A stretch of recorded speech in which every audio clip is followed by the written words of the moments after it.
কাল রাতে ঘুমের মধ্যে ছেলে আমার পাশে এসে বলল, মা, আমি স্বপ্নে দেখেছি আমরা দুজনে মন্দিরে বিয়ে করছি। কাল রাতে গভীর ঘুমে ছিলাম। হঠাৎ অনুভব করলাম কেউ আমার পাশে এসে শুয়েছে। চোখ খুলে দেখি ছেলে। আমি বললাম, কি হয়েছে?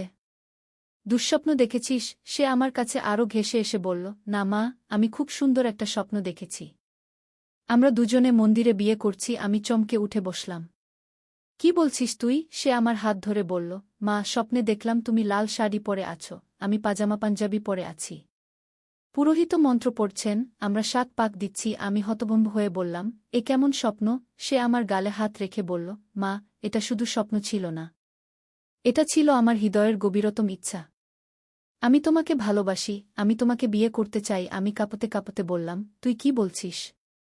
আমি তো তোর মা। সে আমার 2 কাঁধ ধরে বলল, মা, তুমি আমার মা, কিন্তু তুমি আমার প্রিয় নারীও। আমি চাই তুমি আমার স্ত্রী হও। আমরা সেই স্বপ্নকে সত্যি করি। রাতের অন্ধকারে তার চোখে অদ্ভুত এক আলো জ্বলছিল। আমি বুঝতে পারছিলাম না আমি স্বপ্ন দেখছি নাকি বাস্তবে এমন ঘটছে। এই গল্পটি সম্পূর্ণ শুনলে আপনাদের পানি অটোমেটিক বের হয়ে যাবে, সো যত দ্রুত সম্ভব হাতের কাছে টিস্যু নিয়ে বসে পড়ো।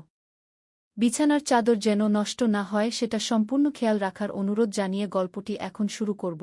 তার আগে সর্বশেষ অনুরোধ, দয়া করে এমন পানি বের করার গল্প নিয়মিত শুনতে আমাদের চ্যানেলটি সকলেই সাবস্ক্রাইব করুন। ধন্যবাদ। হ্যালো বন্ধুরা, আমার নাম নন্দিনী ভট্টাচার্য। আমার বয়স 40 বছর। আমার স্বামীর নাম সুদীপ্ত ভট্টাচার্য, বয়স 43 বছর। আমাদের 2 সন্তান, ঋতিক আর শুভ্রা। ঋতিক 18 বছর বয়সী, কলেজে পড়ে। শুভ্রা 11 বছর বয়সী, স্কুলে যায়। গত রাতে এমন একটা ঘটনা ঘটল যা আমার জীবনে কখনো ভাবিনি। আমি একা ঘুমিয়েছিলাম। স্বামী দেরিতে অফিস থেকে ফিরেছিল, আলাদা রুমে শুয়ে পড়েছিল। শুভ্রা তার নিজের রুমে ঘুমিয়ে। ঋতিক রাত 11টার দিকে পড়া শেষ করে ঘুমিয়ে পড়েছিল। রাত 3টের দিকে হঠাৎ অনুভব করলাম কেউ আমার পাশে এসে শুয়েছে। প্রথমে ভাবলাম স্বামী এসেছে। কিন্তু চোখ খুলে দেখি ঋতিক। কি হয়েছে বাবা? দুঃস্বপ্ন দেখেছিস? আমি জিজ্ঞেস করলাম। সে আমার কাছে আরও ঘেঁষে এসে বলল, না মা, আমি খুব সুন্দর একটা স্বপ্ন দেখেছি। আমরা দুজনে মন্দিরে বিয়ে করছি। আমি চমকে উঠে বসলাম। কি বলছিস তুই? ঋতিক আমার হাত ধরে বলল, মা, স্বপ্নে দেখলাম তুমি লাল শাড়ি পরে আছো, আমি পাজামা পাঞ্জাবি পরে আছি। পুরোহিত মন্ত্র পড়ছেন, আমরা 7 পাক দিচ্ছি। আমি হতভম্ব হয়ে বললাম, এ কেমন স্বপ্ন? সে আমার গালে হাত রেখে বলল, মা, এটা শুধু স্বপ্ন ছিল না। এটা ছিল আমার হৃদয়ের গভীরতম ইচ্ছা। আমি তোমাকে ভালোবাসি, আমি তোমাকে বিয়ে করতে চাই। আমি কাঁপতে কাঁপতে বললাম, তুই কি বলছিস? আমি তো তোর মা। সে আমার 2 কাঁধ ধরে বলল, মা, তুমি আমার মা, কিন্তু তুমি আমার প্রিয় নারীও। আমি চাই তুমি আমার স্ত্রী হও। আমরা সেই স্বপ্নকে সত্যি করি। রাতের অন্ধকারে তার চোখে অদ্ভুত এক আলো জ্বলছিল। আমি বুঝতে পারছিলাম না আমি স্বপ্ন দেখছি নাকি বাস্তবে এমন ঘটছে। ঋতিক, তুই কি বলছিস? এসব কি? আমি আরও জোরে বললাম। মা, আমি জানি এটা অদ্ভুত শোনাচ্ছে। কিন্তু আমি সত্যি তোমাকে ভালোবাসি। তুমি এত সুন্দর, এত যত্নশীল। আমি চাই আমরা একসাথে থাকি। আমি তার হাত সরিয়ে দিয়ে বললাম, ঋতিক, তুই কি পাগল হয়ে গেছিস? আমি তোর মা। মা, কিন্তু তুমি একজন নারীও তো। আর আমি একজন পুরুষ। আমি আরও ঘাবড়ে গেলাম। ঋতিক, তুই কি বলছিস? এসব কোথা থেকে মাথায় এলো? মা, আমি কতদিন ধরে এই কথা বলার সাহস খুঁজছিলাম। আজ স্বপ্নটা দেখার পর আর পারলাম না। আমি উঠে বাতি জ্বালালাম। ঋতিকের চোখে সত্যিই একটা অদ্ভুত ভাব। সে সত্যিই এসব কথা বলছে। ঋতিক, তুই তোর রুমে যা। আমরা কাল সকালে এ নিয়ে কথা বলবো। না মা, আমি আজকেই জানতে চাই তুমি আমার কথার উত্তর কি দেবে। কি উত্তর? তুই আমার ছেলে, আমি তোর মা। এর বেশি কোনো সম্পর্ক আমাদের মধ্যে হতে পারে না। কিন্তু মা, আমি তো আর ছোট নেই। আমি 18 বছর হয়ে গেছি। আমি বুঝি কি ভালোবাসা। আমার মাথা ঘুরে যাচ্ছিল। এই ছেলেটা সত্যিই এসব কথা বলছে। ঋতিক, তুই কি করছিস? এসব কথা মুখ দিয়ে বেরোচ্ছে কেন? মা, আমি সত্যি বলছি। আমি তোমাকে একজন নারী হিসেবে দেখি। তোমার সৌন্দর্য, তোমার যত্ন, তোমার ভালোবাসা, সব কিছুই আমাকে আকর্ষণ করে। আমি ঋতিকের দিকে তাকালাম। সে সত্যিই গুরুতর। কিন্তু হঠাৎ আমার মনে পড়ল, গত সপ্তাহে ঋতিক খুবই অদ্ভুত আচরণ করছিল। সে প্রায়ই আমার দিকে এমনভাবে তাকাত যেটা স্বাভাবিক নয়। আর সে আমার কাছে এসে অকারণে জড়িয়ে ধরত। ঋতিক, তুই কি কোনো ওষুধ খেয়েছিস? কিংবা কেউ তোকে কিছু দিয়েছে? না মা, আমি একদম স্বাভাবিক আছি। আমি শুধু আমার মনের কথা বলছি। আমি আরও ভয় পেয়ে গেলাম। এ ছেলেটা সত্যিই এসব কথা বিশ্বাস করে বলছে। ঋতিক, তুই তোর রুমে যা। আমি তোর বাবাকে ডাকব। না মা, বাবাকে ডেকো না। আমি জানি বাবা আমাকে বুঝবে না। তাছাড়া এ বিষয়ে বাবার সাথে কথা বলার কিছু নেই। এটা শুধু আমাদের দুজনের ব্যাপার। আমি আরও ঘাবড়ে গেলাম। ঋতিক সত্যিই মনে করছে এটা একটা স্বাভাবিক ব্যাপার। ঋতিক, তুই কি বুঝতে পারছিস তুই কি বলছিস? আমি তোর মা। আমি তোকে জন্ম দিয়েছি, বড় করেছি। হ্যাঁ মা, আমি জানি। কিন্তু এখন আমি বড় হয়ে গেছি। আমি একজন পূর্ণবয়স্ক পুরুষ। আর তুমি একজন সুন্দর নারী। এ সময় হঠাৎ ঋতিক উঠে দাঁড়াল। আমি দেখলাম সে তার ড্রয়ার থেকে কিছু একটা বের করছে। আমার ভয় আরও বেড়ে গেল। ঋতিক, তুই কি করছিস? সে একটা ছোট বাক্স নিয়ে আমার সামনে হাঁটু গেড়ে বসল। মা, আমি তোর জন্য এটা কিনেছি। বাক্সটা খুলে দেখি একটা সোনার আংটি। ঋতিক, এটা কি? মা, এটা বিয়ের আংটি। আমি চাই তুমি এটা পরো আর আমার প্রস্তাব গ্রহণ করো। আমি আর পারছিলাম না। আমি জোরে চিৎকার করে উঠলাম, ঋতিক, তুই কি করছিস? এসব কি? এ সময় হঠাৎ শুভ্রা ঘুম ভেঙে আমাদের রুমে এসে দাঁড়াল। মা, কি হয়েছে? তুমি চিৎকার করছো কেন? ঋতিক তাড়াতাড়ি আংটির বাক্সটা লুকিয়ে ফেলল। কিছু না শুভ্রা, তুই ঘুমিয়ে যা। কিন্তু শুভ্রা আমার চোখের দিকে তাকিয়ে বলল, মা, তোমার চোখ লাল হয়ে গেছে। তুমি কাঁদছ? আমি বুঝতে পারছিলাম না কি করব। ঋতিকের এই আচরণে আমি একদম হতভম্ব। শুভ্রা, তুই ঘুমিয়ে যা। কাল সকালে কথা বলবো। শুভ্রা গেলে ঋতিক আবার আমার কাছে এলো। মা, আমি সত্যি বলছি। আমি তোমাকে ভালোবাসি। আমি তার দিকে তাকিয়ে বললাম, ঋতিক, তুই কি বুঝতে পারছিস এটা কতটা ভুল? মা, ভুল কি? ভালোবাসা কি ভুল? ঋতিক, এটা ভালোবাসা নয়। এটা একটা মানসিক সমস্যা। না মা, এটা মানসিক সমস্যা নয়। আমি একদম স্বাভাবিক আছি। আমি বুঝতে পারছিলাম ঋতিক সত্যিই এসব বিশ্বাস করে। কিন্তু হঠাৎ আমার মনে একটা সন্দেহ এলো। গত কয়েকদিন ঋতিক অনেক দেরি করে বাসায় ফিরছিল। সে বলতো বন্ধুদের সাথে পড়তে গেছে। কিন্তু তার আচরণ খুবই অদ্ভুত ছিল। ঋতিক, তুই গত কয়েকদিন কোথায় যেতিস? সত্যি বল। ঋতিক একটু ইতস্তত করল। মা, আমি একটা জায়গায় যেতাম। কোন জায়গায়? মা, তুমি রাগ করবে। রাগ করব না, বল। মা, আমি একটা সাধুর কাছে যেতাম। সে আমাকে তোমার সম্পর্কে এসব কথা বলেছে। আমার মাথায় যেন বাজ পড়ল। কোন সাধু? কি বলেছে? মা, সে বলেছে তুমি আমার ভাগ্যে লেখা আছ। আমাদের পূর্বজন্মে আমরা স্বামী স্ত্রী ছিলাম। আমি বুঝতে পারলাম ব্যাপারটা কি। কোনো জালিয়াত সাধু ঋতিকের মাথা খারাপ করে দিয়েছে। ঋতিক, সেই সাধু কোথায় থাকে? মা, সে শহরের বাইরে একটা আশ্রমে থাকে। সে বলেছে তুমি যদি রাজি হও তো সে আমাদের বিয়ে দিয়ে দেবে। আমি আর পারছিলাম না। আমি জোরে চিৎকার করে উঠলাম। এ সময় স্বামী দৌড়ে এলো। কি হয়েছে? কেন চিৎকার করছ? আমি কাঁদতে কাঁদতে সব কিছু বললাম। স্বামী ঋতিকের দিকে রাগত চোখে তাকাল। ঋতিক, তুই কি করছিস? এসব কি বলছিস? ঋতিক বলল, বাবা, আমি শুধু মায়ের কাছে আমার মনের কথা বলেছি। মনের কথা? এ কেমন মনের কথা? তুই কি পাগল হয়ে গেছিস? না বাবা, আমি পাগল হইনি। আমি ভালোবাসি মাকে। স্বামী ঋতিকের গাল চড় মারল। তুই কি বলছিস?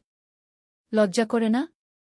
কিন্তু ঋতিক চট খেয়েও বলল, বাবা, তুমি আমাকে মারতে পারো, কিন্তু আমার ভালোবাসা বদলাতে পারবে না। স্বামী আরও রেগে গেল। কিন্তু আমি স্বামীকে থামালাম। সুদীপ্ত, ঋতিককে মেরো না। ব্যাপারটা অন্য কিছু। ঋতিক কোনো সাধুর কাছে গেছে। সেই সাধু তার মাথা খারাপ করে দিয়েছে। স্বামী অবাক হয়ে বলল, কোন সাধু? আমি ঋতিকের মুখ থেকে যা শুনেছি সব বললাম। স্বামী শুনে রাগে ফেটে পড়ল। ঋতিক, তুই কোনো সাধুর কাছে গেছিস? সে তোকে কি দিয়েছে? ঋতিক বলল, বাবা, সে আমাকে কিছু দেয়নি। সে শুধু সত্যি কথা বলেছে। কি সত্যি কথা? যে আমি আর মা পূর্বজন্মে স্বামী স্ত্রী ছিলাম। আর এ জন্মে আমাদের আবার একসাথে হওয়ার কথা। স্বামী বুঝতে পারল ঋতিকের মাথা একদম খারাপ হয়ে গেছে। ঋতিক, কাল সকালে আমরা ডাক্তারের কাছে যাব। আমার ডাক্তার দেখানোর কিছু নেই বাবা। আমি একদম ঠিক আছি। পরদিন সকালে আমরা ঋতিককে ডাক্তারের কাছে নিয়ে গেলাম। ডাক্তার ঋতিককে পরীক্ষা করে বলল, এর মাথায় কোনো ড্রাগের প্রভাব আছে। কেউ একে হিপনোটাইজ করেছে। আমরা বুঝতে পারলাম ব্যাপারটা কি। সেই জালিয়াত সাধু ঋতিকের মাথা খারাপ করে দিয়েছে। ডাক্তার বলল, আপনাদের সেই সাধুর কাছে যেতে হবে। তাকে দিয়ে এই হিপনোসিস ভাঙাতে হবে। নইলে ছেলের অবস্থা আরও খারাপ হবে। আমরা পুলিশে খবর দিলাম। পুলিশ আমাদের সাথে সেই আশ্রমে গেল। কিন্তু গিয়ে দেখি আশ্রমটা একদম ফাঁকা। সেই সাধু পালিয়ে গেছে। আশ্রমের কেয়ারটেকার বলল, এই সাধু গত সপ্তাহেই এসেছিল। আর গতকাল রাতেই চলে গেছে। পুলিশ আশ্রমটা তল্লাশি করল। তারা সেখানে নানা রকম রাসায়নিক পদার্থ পেল। আর পেল একটা ডায়েরি। ডায়েরিতে লেখা ছিল সেই সাধু কিভাবে ছেলেমেয়েদের মাথা খারাপ করে তাদের পরিবার ভেঙে দেয়া। তার লক্ষ্য ছিল পরিবারগুলোকে ধ্বংস করা। পুলিশ অফিসার বলল, এই লোকটা একটা সাইকোপ্যাথ। সে ইচ্ছা করেই পরিবার ভাঙতে চায়। সে ছেলেমেয়েদের মাথায় এমন সব ভাবনা ঢুকিয়ে দেয় যা পারিবারিক সম্পর্ক নষ্ট করে। আমরা বুঝতে পারলাম ঋতিক এই সাধুর শিকার হয়েছে। ডাক্তার ঋতিককে কাউন্সেলিং দিতে শুরু করল। ধীরে ধীরে ঋতিকের মাথা থেকে এসব অদ্ভুত ভাবনা বের হতে লাগল। কয়েক সপ্তাহ পর ঋতিক স্বাভাবিক হয়ে গেল। সে আমার কাছে এসে কাঁদতে কাঁদতে বলল, মা, আমি কি করেছিলাম? আমি কি বলেছিলাম? আমার কিছুই মনে নেই। আমি তাকে বুকে জড়িয়ে ধরে বললাম, কিছু মনে করো না বাবা। তুই আমার ছেলে, আমি তোর মা। এটাই আমাদের সম্পর্ক। ঋতিক কাঁদতে কাঁদতে বলল, মা, আমি তোমার কাছে ক্ষমা চাই। আমি জানি না কেন ওসব কথা বলেছিলাম। ক্ষমা চাওয়ার কিছু নেই বাবা। তুই সেই জালিয়াত সাধুর শিকার হয়েছিলি। তবে এই ঘটনার পর থেকে আমাদের পরিবারে একটা অদ্ভুত রহস্য থেকে গেল। কারণ সেই সাধু এখনও ধরা পড়েনি। পুলিশ তাকে খুঁজছে। কিন্তু সে যেন পৃথিবী থেকে হাওয়া হয়ে গেছে। আর একটা আশ্চর্যের ব্যাপার হল, সেই আশ্রমে পুলিশ যে রাসায়নিক পদার্থগুলো পেয়েছিল সেগুলো কোনো পরিচিত ড্রাগ নয়। বিজ্ঞানীরা পরীক্ষা করে দেখেছে এগুলো অজানা কিছু উপাদানের মিশ্রণ।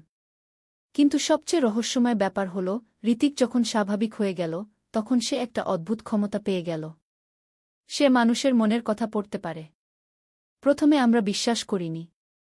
কিন্তু যখন ঋতিক আমার মনের কথা হুবহু বলে দিল, তখন আমরা বুঝলাম সত্যিই কিছু একটা হয়েছে। একদিন ঋতিক আমার কাছে এসে বলল, মা, আমি জানি তুমি এখনো ভয় পাও। তুমি ভাবছ আমার মাথা আবার খারাপ হয়ে যাবে কিনা। আমি অবাক হয়ে বললাম, তুই কিভাবে জানলি আমি এটা ভাবছি? মা, আমি তোমার মনের কথা পড়তে পারি।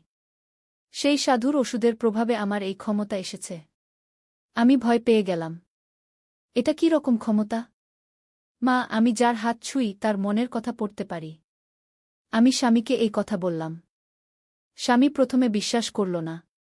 কিন্তু ঋতিক যখন তার মনের গোপন কথা বলে দিল তখন সেও অবাক হয়ে গেল।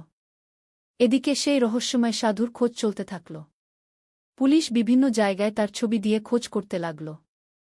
একদিন শুভ্রা স্কুল থেকে ফিরে এসে বলল, মা, আমার এক ক্লাসমেটের দাদা দিদিও এমন একটা সমস্যায় পড়েছে। আমি জিজ্ঞেস করলাম, কী রকম সমস্যা? তার দাদাও হঠাৎ তার দিদির সাথে বিয়ে করতে চায়। আর সেও কোনো সাধুর কাছে গিয়েছিল। আমরা বুঝতে পারলাম এই সাধু শুধু আমাদের পরিবারেই না, আরও অনেক পরিবারে এই ধরনের সমস্যা সৃষ্টি করেছে। আমরা সেই পরিবারের সাথে যোগাযোগ করলাম। তারাও আমাদের মতোই সমস্যায় পড়েছে। একসাথে আমরা আরও অনুসন্ধান করতে শুরু করলাম। আমরা জানতে পারলাম এই সাধু গত ৩ মাসে অন্তত ২০টি পরিবারে এই ধরনের সমস্যা সৃষ্টি করেছে। ঋতিকের নতুন ক্ষমতার কারণে আমরা একটা সুবিধা পেলাম। সে মানুষের মনের কথা পড়ে সেই সাধু সম্পর্কে তথ্য সংগ্রহ করতে লাগল। একদিন ঋতিক আমার কাছে এসে বলল, মা, আমি সেই সাধুর ব্যাপারে কিছু জানতে পেরেছি। কি জানতে পেরেছিস? মা, সে আসলে কোনো সাধু নয়। সে একটা অপরাধী চক্রের সদস্য। তারা পরিবার ভেঙে দিয়ে সম্পত্তি দখল করে। আমি অবাক হয়ে বললাম, এটা তুই কিভাবে জানলি? মা, আমি আজ একজনের মন পড়েছি। সে এই চক্রের সদস্য ছিল। সে তার মন থেকে বের হয়ে এসেছে। আমরা পুলিশকে এই তথ্য দিলাম। পুলিশ সেই ব্যক্তিকে গ্রেফতার করল। তার কাছ থেকে আরও তথ্য বের করল। জানা গেল এই চক্রটি বিভিন্ন শহরে এই ধরনের কাজ করে। তারা ধনী পরিবারের ছেলেমেয়েদের টার্গেট করে। তাদের মাথা খারাপ করে দিয়ে পরিবার ভেঙে দেয়। তারপর সেই পরিবারের সম্পত্তি দখল করে নেয়। কিন্তু আমাদের পরিবারে তাদের পরিকল্পনা সফল হয়নি। কারণ আমরা তাড়াতাড়ি বুঝতে পেরেছিলাম। এদিকে ঋতিকের মন পড়ার ক্ষমতা দিন দিন বাড়তে থাকল। সে এখন দূর থেকেই মানুষের মনের কথা পড়তে পারে। একদিন ঋতিক আমার কাছে এসে বলল, মা, আমি সেই সাধুকে খুঁজে পেয়েছি। কোথায়? মা, সে এখন পার্শ্ববর্তী জেলায় আছে। সেখানে সে নতুন একটা আশ্রম খুলেছে। আমরা পুলিশকে খবর দিলাম। পুলিশ সেখানে গিয়ে সেই সাধুকে গ্রেফতার করল। কিন্তু সাধুকে গ্রেফতার করার পর আরও একটা রহস্য বেরিয়ে এলো। সে আসলে কোনো সাধারণ অপরাধী নয়। সে একজন বৈজ্ঞানিক। সে মানুষের মন নিয়ন্ত্রণের উপর গবেষণা করত। তার ল্যাবে পুলিশ আরও অনেক রাসায়নিক পদার্থ পেল। আর পেল তার গবেষণার ডায়েরি। ডায়েরি থেকে জানা গেল সে মানুষের মনে কৃত্রিম ভালোবাসা সৃষ্টি করার ওষুধ আবিষ্কার করেছে। এই ওষুধ দিয়ে সে মানুষের মনে যে কারো প্রতি ভালোবাসা সৃষ্টি করতে পারে। কিন্তু তার এই পরীক্ষার একটা পার্শ্ব প্রতিক্রিয়া ছিল। যে ব্যক্তি এই ওষুধ খায় তার মন পড়ার ক্ষমতা তৈরি হয়। ঋতিক এই পার্শ্ব প্রতিক্রিয়ার কারণেই মন পড়ার ক্ষমতা পেয়েছে। সাধুকে জিজ্ঞাসাবাদ করে জানা গেল সে আন্তর্জাতিক একটা অপরাধী চক্রের সাথে যুক্ত। তারা বিভিন্ন দেশে এই ধরনের পরীক্ষা চালা। তাদের লক্ষ্য হল মানুষের মন নিয়ন্ত্রণ করে একটা নতুন ধরনের সমাজ তৈরি করা, যেখানে তারাই সব কিছু নিয়ন্ত্রণ করবে। কিন্তু ঋতিকের মন পড়ার ক্ষমতার কারণে আমরা তাদের এই চক্রান্ত ধরে ফেলতে পেরেছি। পুলিশ ঋতিকের সাহায্য নিয়ে পুরো চক্রটিকে ধরে ফেলল। আন্তর্জাতিক পুলিশও এই অভিযানে যোগ দিল। 1 মাসের মধ্যে পুরো চক্রটি ধরা পড়ে গেল। বিশ্বের বিভিন্ন দেশে তাদের সদস্যরা গ্রেফতার হল। কিন্তু এই ঘটনার পর আমাদের পরিবারে একটা নতুন চ্যালেঞ্জ এলো। ঋতিকের মন পড়ার ক্ষমতা ক্রমাগত বাড়ছিল। সে এখন যে কারো মন পড়তে পারে। একদিন ঋতিক আমার কাছে এসে বলল, মা, আমি একটা অদ্ভুত জিনিস আবিষ্কার করেছি। কি আবিষ্কার করেছিস? মা, আমি শুধু মানুষের মন পড়তে পারি না, আমি ভবিষ্যতও দেখতে পারি। আমি অবাক হয়ে বললাম, এটা কিভাবে সম্ভব? মা, আমি জানি না। কিন্তু আমি দেখতে পাচ্ছি কাল আমাদের বাড়িতে কিছু অতিথি আসবে। তারা আমার ক্ষমতা নিয়ে কথা বলতে আসবে। পরদিন সত্যিই কয়েকজন বিজ্ঞানী আমাদের বাড়িতে এলো। তারা ঋতিকের ক্ষমতা নিয়ে গবেষণা করতে চায়। তারা বলল, আপনার ছেলের এই ক্ষমতা বিজ্ঞানের জন্য অত্যন্ত গুরুত্বপূর্ণ। আমরা এই ক্ষমতা নিয়ে গবেষণা করতে চাই। কিন্তু ঋতিক তাদের মন পড়ে বলল, না, আমি এদের সাথে যাব না। এরা আমাকে ব্যবহার করতে চায়। বিজ্ঞানীরা অবাক হয়ে গেল। তারা বুঝতে পারল ঋতিক তাদের উদ্দেশ্য জেনে ফেলেছে। এরপর আরও অনেক মানুষ ঋতিকের কাছে আসতে লাগল। কেউ তার ক্ষমতা ব্যবহার করতে চায়, কেউ তাকে নিয়ে গবেষণা করতে চায়। কিন্তু ঋতিক সবার মন পড়ে তাদের আসল উদ্দেশ্য বুঝে ফেলে। একদিন ঋতিক আমার কাছে এসে বলল, মা, আমাদের এখানে থাকা নিরাপদ নয়। আমার ক্ষমতার কথা জানাজানি হয়ে গেছে। অনেক খারাপ মানুষ আমাদের খুঁজছে। আমি ভয় পেয়ে বললাম, তাহলে আমরা কি করব? মা, আমরা এখানে থেকে চলে যাব। কোনো নিরাপদ জায়গায় যাব।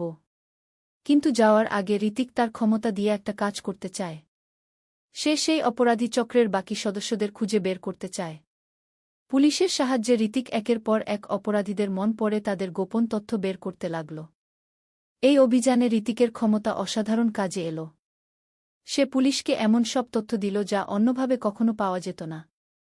একদিন ঋতিক বলল, মা, আমি সেই মূল সাধুর মাস্টারমাইন্ডকে খুঁজে পেয়েছি। কোথায়? মা, সে বিদেশে আছে। সে একটা বড় ইন্ডাস্ট্রির মালিক। সেখান থেকে সে পুরো চক্রটি চালায়।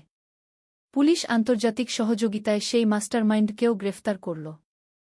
এইভাবে ঋতিকের অস্বাভাবিক ক্ষমতার কারণে একটা আন্তর্জাতিক অপরাধী চক্র ধরা পড়ে গেল।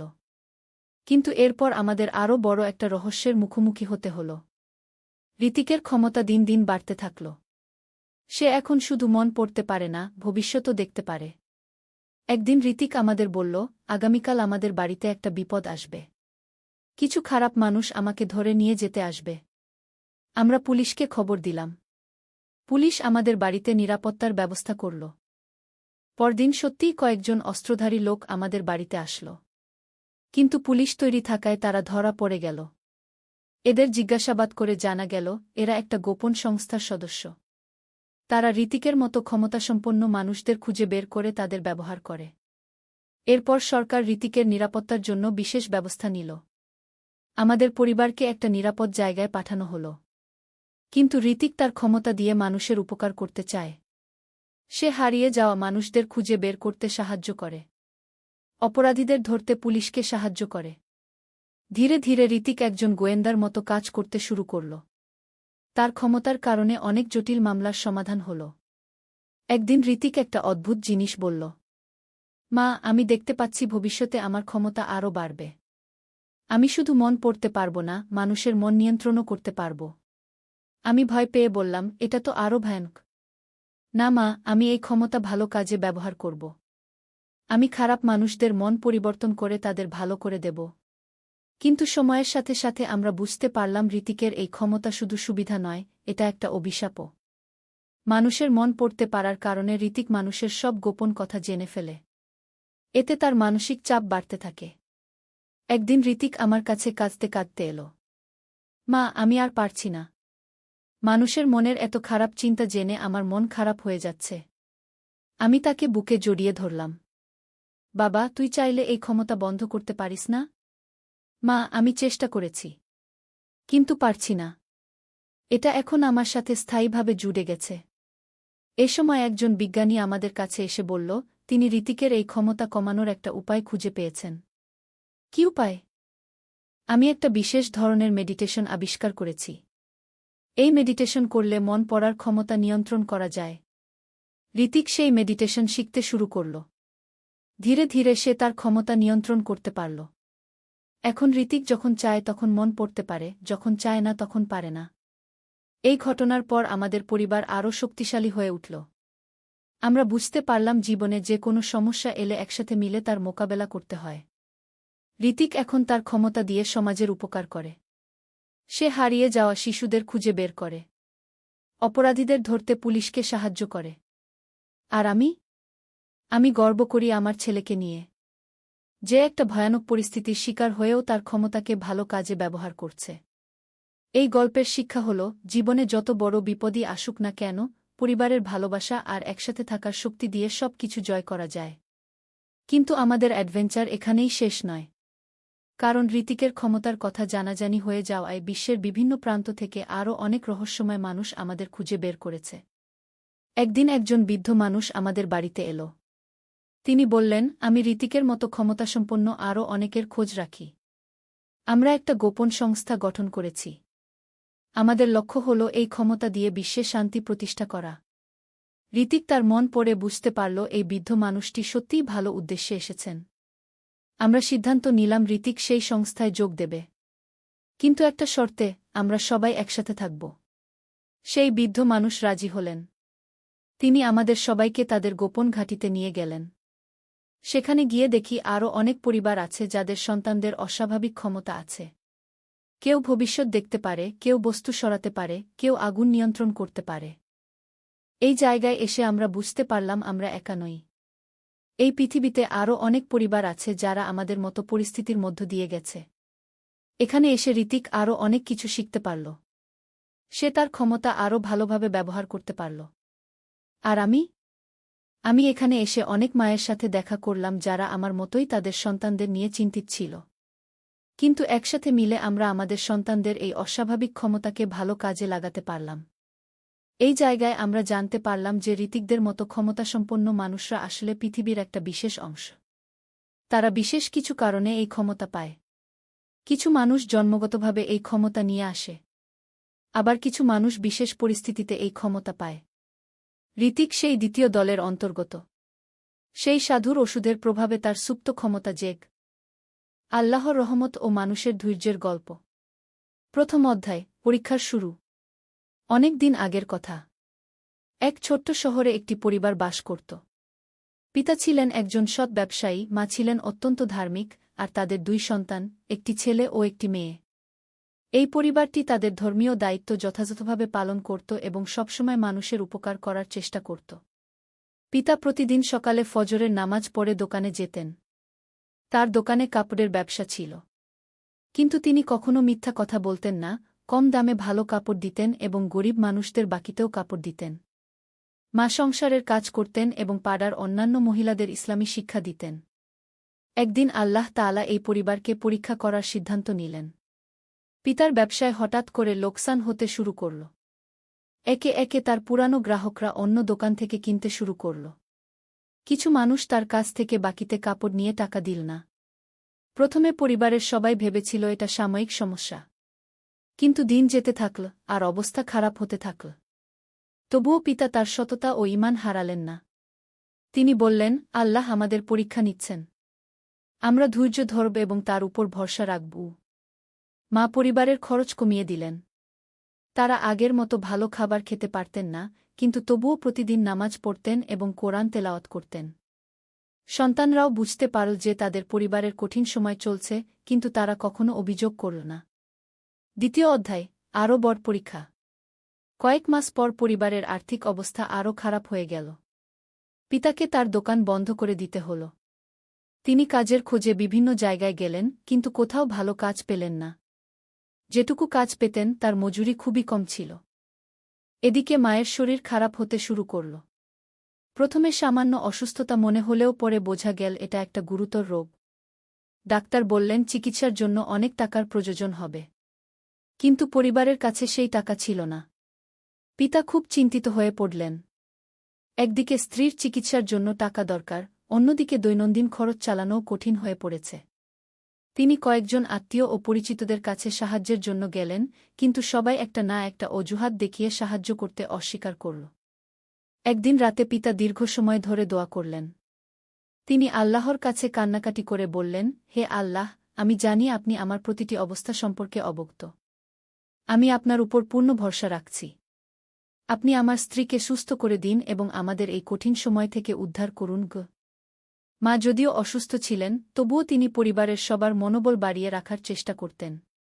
তিনি বলতেন, আল্লাহ আমাদের যে পরিমাণ কষ্ট দিচ্ছেন, তার চেয়ে বেশি শক্তিও দিয়েছেন সেই কষ্ট সহ্য করার জন্য। আমরা হতাশ হব না গে। তৃতীয় অধ্যায়, অপ্রত্যাশিত সাহায্য। একদিন পিতা কাজের সন্ধানে শহরের অন্য প্রান্তে গিয়েছিলেন। ফেরার পথে তিনি দেখলেন একজন বৃদ্ধ লোক রাস্তার পাশে পড়ে আছেন এবং তার খুব কষ্ট হচ্ছে। পিতা তার নিজের সমস্যার কথা ভুলে গিয়ে বৃদ্ধকে সাহায্য করার জন্য এগিয়ে গেলেন। বৃদ্ধ লোকটি খুবই অসুস্থ ছিলেন। পিতা তাকে হাসপাতালে নিয়ে গেলেন এবং নিজের পকেটের শেষ টাকা দিয়ে তার প্রাথমিক চিকিৎসার ব্যবস্থা করলেন। বৃদ্ধ লোকটি সুস্থ হয়ে উঠলে তিনি পিতাকে ধন্যবাদ জানালেন এবং তার ঠিকানা নিয়ে বললেন যে তিনি পিতার এই উপকারের কথা কখনো ভুলবেন না। কয়েকদিন পর বৃদ্ধ লোকটি পিতার বাড়িতে এলেন। তিনি জানালেন যে তিনি একটি বড় কোম্পানির মালিক এবং তিনি পিতাকে একটি ভালো চাকরি দিতে চান। পিতা প্রথমে বিশ্বাস করতে পারলেন না, কিন্তু বৃদ্ধ লোকটি সত্যিই তাকে একটি সম্মানজনক পদে চাকরি দিলেন। নতুন চাকরি পাওয়ার পর পিতার আয় আগের চেয়ে অনেক বেশি হয়ে গেল। তিনি তার স্ত্রীর চিকিৎসার ব্যবস্থা করতে পারলেন। ধীরে ধীরে মা সুস্থ হয়ে উঠতে শুরু করলেন। পরিবারের সবাই আল্লাহর শুকরিয়া আদায় করল। তারা বুঝতে পারল যে আল্লাহ তাদের পরীক্ষা নিয়েছিলেন এবং তাদের ধৈর্য ও বিশ্বাসের পুরস্কার দিয়েছেন। চতুর্থ অধ্যায়, জীবনের নতুন শিক্ষা। আর্থিক সমস্যা সমাধান হওয়ার পর পরিবারটি তাদের জীবনে নতুন একটি মাত্রা খুঁজে পেল। তারা বুঝতে পারল যে কষ্টের সময়ে তারা যেই শক্তি ও ধৈর্য দেখিয়েছিল সেটা আল্লাহরই দান। এই অভিজ্ঞতা তাদের আরও বেশি বিনয়ী ও কৃতজ্ঞ করে তুলেছিল। পিতা এখন তার নতুন চাকরিতে খুব পরিশ্রম করতেন, কিন্তু কখনো হারাম পথে টাকা আয় করতেন না। তিনি তার সহকর্মীদের সাথে সৎভাবে ব্যবহার করতেন এবং অফিসে নামাজের সময় হলে নামাজ পড়তেন। মা সুস্থ হয়ে ওঠার পর তিনি আরও বেশি ইবাদত করতে শুরু করলেন। তিনি পাড়ার দরিদ্র মহিলাদের সাহায্য করতেন এবং তাদের ইসলামী শিক্ষা দিতেন। তিনি প্রায়ই বলতেন, অসুখের সময় আমি আল্লাহর কত কাছে পৌঁছেছিলাম। এখন সুস্থ থেকেও আমি সেই নৈকট্য বজায় রাখতে চাই।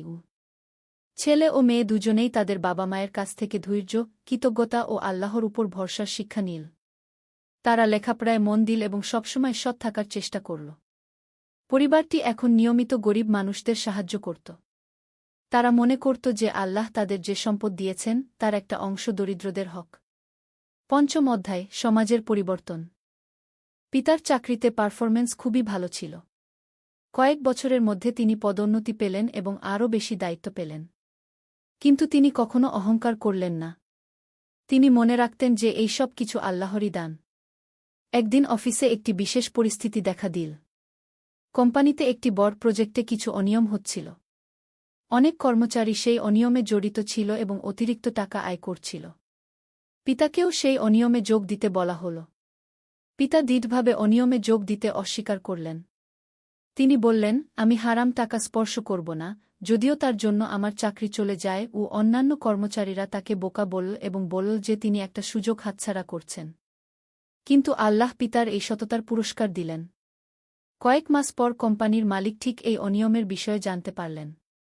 যারা অনিয়মে জড়িত ছিল তাদের সবাইকে চাকরি থেকে বরখাস্ত করা হল। কিন্তু পিতা যেহেতু সৎ ছিলেন তাকে আরও বেশি দায়িত্ব দেওয়া হল এবং তার বেতনও বাড়ানো হল। এই ঘটনার পর অফিসের অন্যান্য সৎ কর্মচারীরা পিতাকে সম্মান করতে শুরু করল। তিনি তাদের কাছে একজন আদর্শ হয়ে উঠলেন। পিতা তাদের বুঝিয়ে বলতেন যে সততা কখনো লোকসানের কারণ নয়, বরং এটা দীর্ঘমেয়াদে সবসময় লাভজনক। ষষ্ঠ অধ্যায়, পরবর্তী প্রজন্মের শিক্ষা। ছেলে এবং মেয়ে এখন বড় হয়ে উঠেছে। তারা দুজনেই লেখাপড়ায় ভালো ছিল এবং তাদের চরিত্রও অত্যন্ত সুন্দর ছিল। স্কুল কলেজে তারা তাদের সত্তা ও ভদ্রতার জন্য পরিচিত ছিল। ছেলেটি একদিন তার বন্ধুদের সাথে একটি কঠিন পরিস্থিতির সম্মুখীন হল। পরীক্ষার সময় তার বন্ধুরা তাকে নকল করতে বলল। তারা বলল যে সবাই নকল করছে তাই তিনিও করতে পারেন। কিন্তু ছেলেটি তার বাবার শিক্ষা মনে রাখল। তিনি দৃঢ়ভাবে নকল করতে অস্বীকার করলেন। তিনি বললেন, আমি আল্লাহকে ভয় করি। নকল করা মানে মিথ্যার আশ্রয় নেওয়া, আর এটা হারাম। পরীক্ষার ফলাফল প্রকাশিত হলে দেখা গেল যে যারা নকল করেছিল তাদের সবাইকে অসততার জন্য শাস্তি দেওয়া হয়েছে। কিন্তু ছেলেটি সৎভাবে পরীক্ষা দিয়ে ভালো ফলাফল করেছিল। মেয়েটিও একইভাবে তার কলেজ জীবনে বিভিন্ন পরিস্থিতিতে সততার পথ বেছে নিত। যখন তার সহপাঠীরা অনৈতিক কাজে জড়িত হতে চাইত, তখন সে সবসময় তাদের বুঝিয়ে ইসলামের সঠিক পথে আনার চেষ্টা করত। এভাবে নতুন প্রজন্মের মধ্যেও ইসলামের সুন্দর শিক্ষা ছড়িয়ে যেতে থাকল। সপ্তম অধ্যায়, সমাজে অবদান। কয়েক বছর পর পিতার আর্থিক অবস্থা অনেক ভালো হয়ে গেল। তিনি তখন সিদ্ধান্ত নিলেন যে তিনি সমাজের জন্য কিছু করবেন। তিনি তার এলাকায় গরিব ছেলেমেয়েদের জন্য একটি ছোট স্কুল প্রতিষ্ঠা করলেন। এই স্কুলে শুধু সাধারণ শিক্ষাই দেওয়া হতো না, ইসলামিক শিক্ষাও দেওয়া হতো। দরিদ্র পরিবারের সন্তানরা এখানে বিনামূল্যে লেখাপড়া করতে পারত। পিতা নিজে এই স্কুলের খরচ বহন করতেন। মা এই স্কুলে মেয়েদের ইসলামিক শিক্ষা দিতেন। তিনি তাদের কোরআন পড়া শেখাতেন এবং ইসলামের সুন্দর শিক্ষা দিতেন। তিনি মেয়েদের বলতেন, তোমরা শুধু লেখাপড়া শিখো না, সাথে সাথে একজন ভালো মুসলিম হয়ে গড়ে ওঠো। ছেলেটি এখন বিশ্ববিদ্যালয়ে পড়ছিল। সে তার পড়াশোনার পাশাপাশি স্কুলে এসে গরিব ছেলেদের পড়াতে সাহায্য করত। তিনি তাদের কেবল বইয়ের পড়া শেখাতেন না, জীবনের সঠিক পথও দেখাতেন। মেয়েটিও তার পড়াশোনার পাশাপাশি মায়ের সাথে মেয়েদের শেখানোর কাজে সহায়তা করত। এভাবে পুরো পরিবারটি সমাজের কল্যাণে কাজ করে যাচ্ছিল। অষ্টম অধ্যায়, আরও বড় পরীক্ষা। জীবন যখন মোটামুটি ভালোভাবে চলছিল তখন আবার একটা নতুন পরীক্ষা এল। পিতার কোম্পানিতে একটা বড় সমস্যা দেখা দিল। কোম্পানিটি প্রায় দেউলিয়া হয়ে যাওয়ার উপক্রম হল।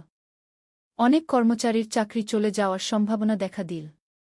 পিতা খুবই চিন্তিত হয়ে পড়লেন। তিনি যে স্কুল চালাতেন তার খরচ কিভাবে দেবেন? পরিবারের সবার খরচই বা কিভাবে চালাবেন? কিন্তু তিনি আগের মতোই আল্লাহর উপর ভরসা রাখলেন। এই কঠিন সময়ে পরিবারের সবাই আবার একসাথে দাঁড়িয়ে গেল। মা বললেন, আমরা আগেও কঠিন সময় পার করেছি। আল্লাহ আবারও আমাদের সাহায্য করবেন। ছেলে এবং মেয়ে দুজনেই তাদের পড়াশোনার পাশাপাশি কিছু আয়ের চেষ্টা করতে শুরু করল। তারা টিউশনি করতে শুরু করল এবং যতটুকু সম্ভব পরিবারের খরচে সহায়তা করতে চেষ্টা করল। পিতা স্কুলের খরচ কমিয়ে দিলেন কিন্তু বন্ধ করলেন না। তিনি বললেন, এই স্কুলটা আল্লাহর জন্য প্রতিষ্ঠা করেছি। আল্লাহই এর ব্যবস্থা করবেন। কয়েক মাস খুবই কষ্টে কেটে গেল। কিন্তু পরিবারের কেউই হতাশ হল না। তারা সবাই দোয়া করত এবং আল্লাহর রহমতের অপেক্ষায় থাকত। নবম অধ্যায়, অপ্রত্যাশিত সমাধান। একদিন পিতার কাছে একটি ফোন এল। ফোনে একজন অপরিচিত ব্যক্তি বললেন যে তিনি পিতার স্কুল সম্পর্কে শুনেছেন এবং এর কাজ দেখে খুবই প্রভাবিত হয়েছেন। তিনি স্কুলে দান করতে চান। পিতা প্রথমে বিশ্বাস করতে পারলেন না, কিন্তু পরে দেখা হওয়ার পর জানা গেল যে ভদ্রলোক একজন ধনী ব্যবসায়ী এবং তিনি সত্যিই স্কুলের জন্য একটি বড় অনুদান দিতে চান। এই অনুদানের ফলে স্কুল আরও ভালোভাবে চালানো যেতে শুরু করল। আরও বেশি গরিব ছেলেমেয়ে এখানে লেখাপড়ার সুযোগ পেল। এদিকে পিতার কোম্পানিতেও অবস্থার উন্নতি হতে শুরু করল। নতুন কিছু বিনিয়োগকারী এসে কোম্পানিকে সাহায্য করল। পিতার চাকরি রক্ষা পেল এবং কোম্পানি আবার লাভজনক হতে শুরু করল। পিতা বুঝতে পারলেন যে আল্লাহ আবারও তার সাহায্য করেছেন। তিনি আরও বেশি কৃতজ্ঞতার সাথে আল্লাহর শুকরিয়া আদায় করলেন। 10ম অধ্যায়, গানের বিস্তার। ছেলেটি এখন বিশ্ববিদ্যালয় থেকে পাস করে একজন ইঞ্জিনিয়ার হয়েছে। কিন্তু সে শুধু টাকা আয় করার জন্য কাজ করে না, সমাজের উন্নতির জন্য কাজ করে। সে তার বাবার স্কুলে বিজ্ঞান ও গণিত পড়ায়। মেয়েটি ডাক্তার হয়েছে। সে একটি হাসপাতালে কাজ করে, কিন্তু সপ্তাহে কয়েকদিন গরিব মানুষদের বিনামূল্যে চিকিৎসা দেয়া।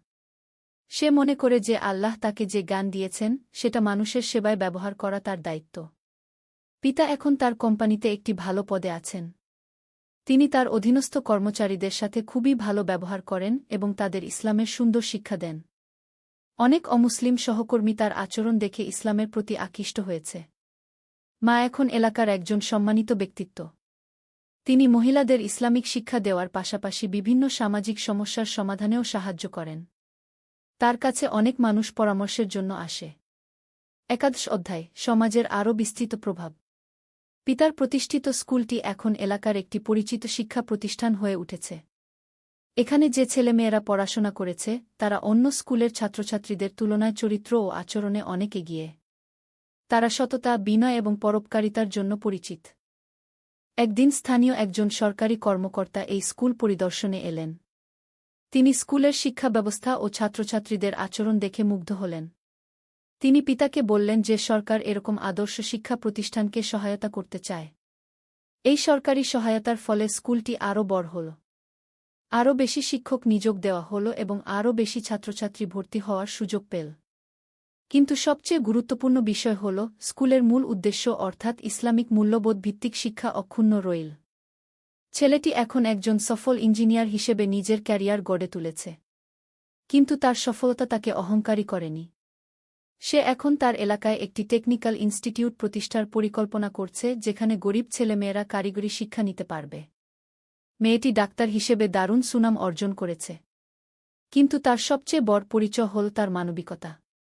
সে গরিব রোগীদের বিনামূল্যে চিকিৎসা দেয় এবং প্রয়োজনে ওষুধের টাকাও দিয়ে দেয়। অনেক মানুষ তাকে ফেরেশতার সাথে তুলনা করে। 12 অধ্যায়, নতুন প্রজন্মের দায়িত্ব। ছেলেটি এবং মেয়েটি এখন বিবাহযোগ্য বয়সে পৌঁছেছে। তাদের বাবা মা তাদের জন্য এমন জীবনসঙ্গী খুঁজে দিতে চান যারা ইসলামিক মূল্যবোধে বিশ্বাসী এবং দিনদার।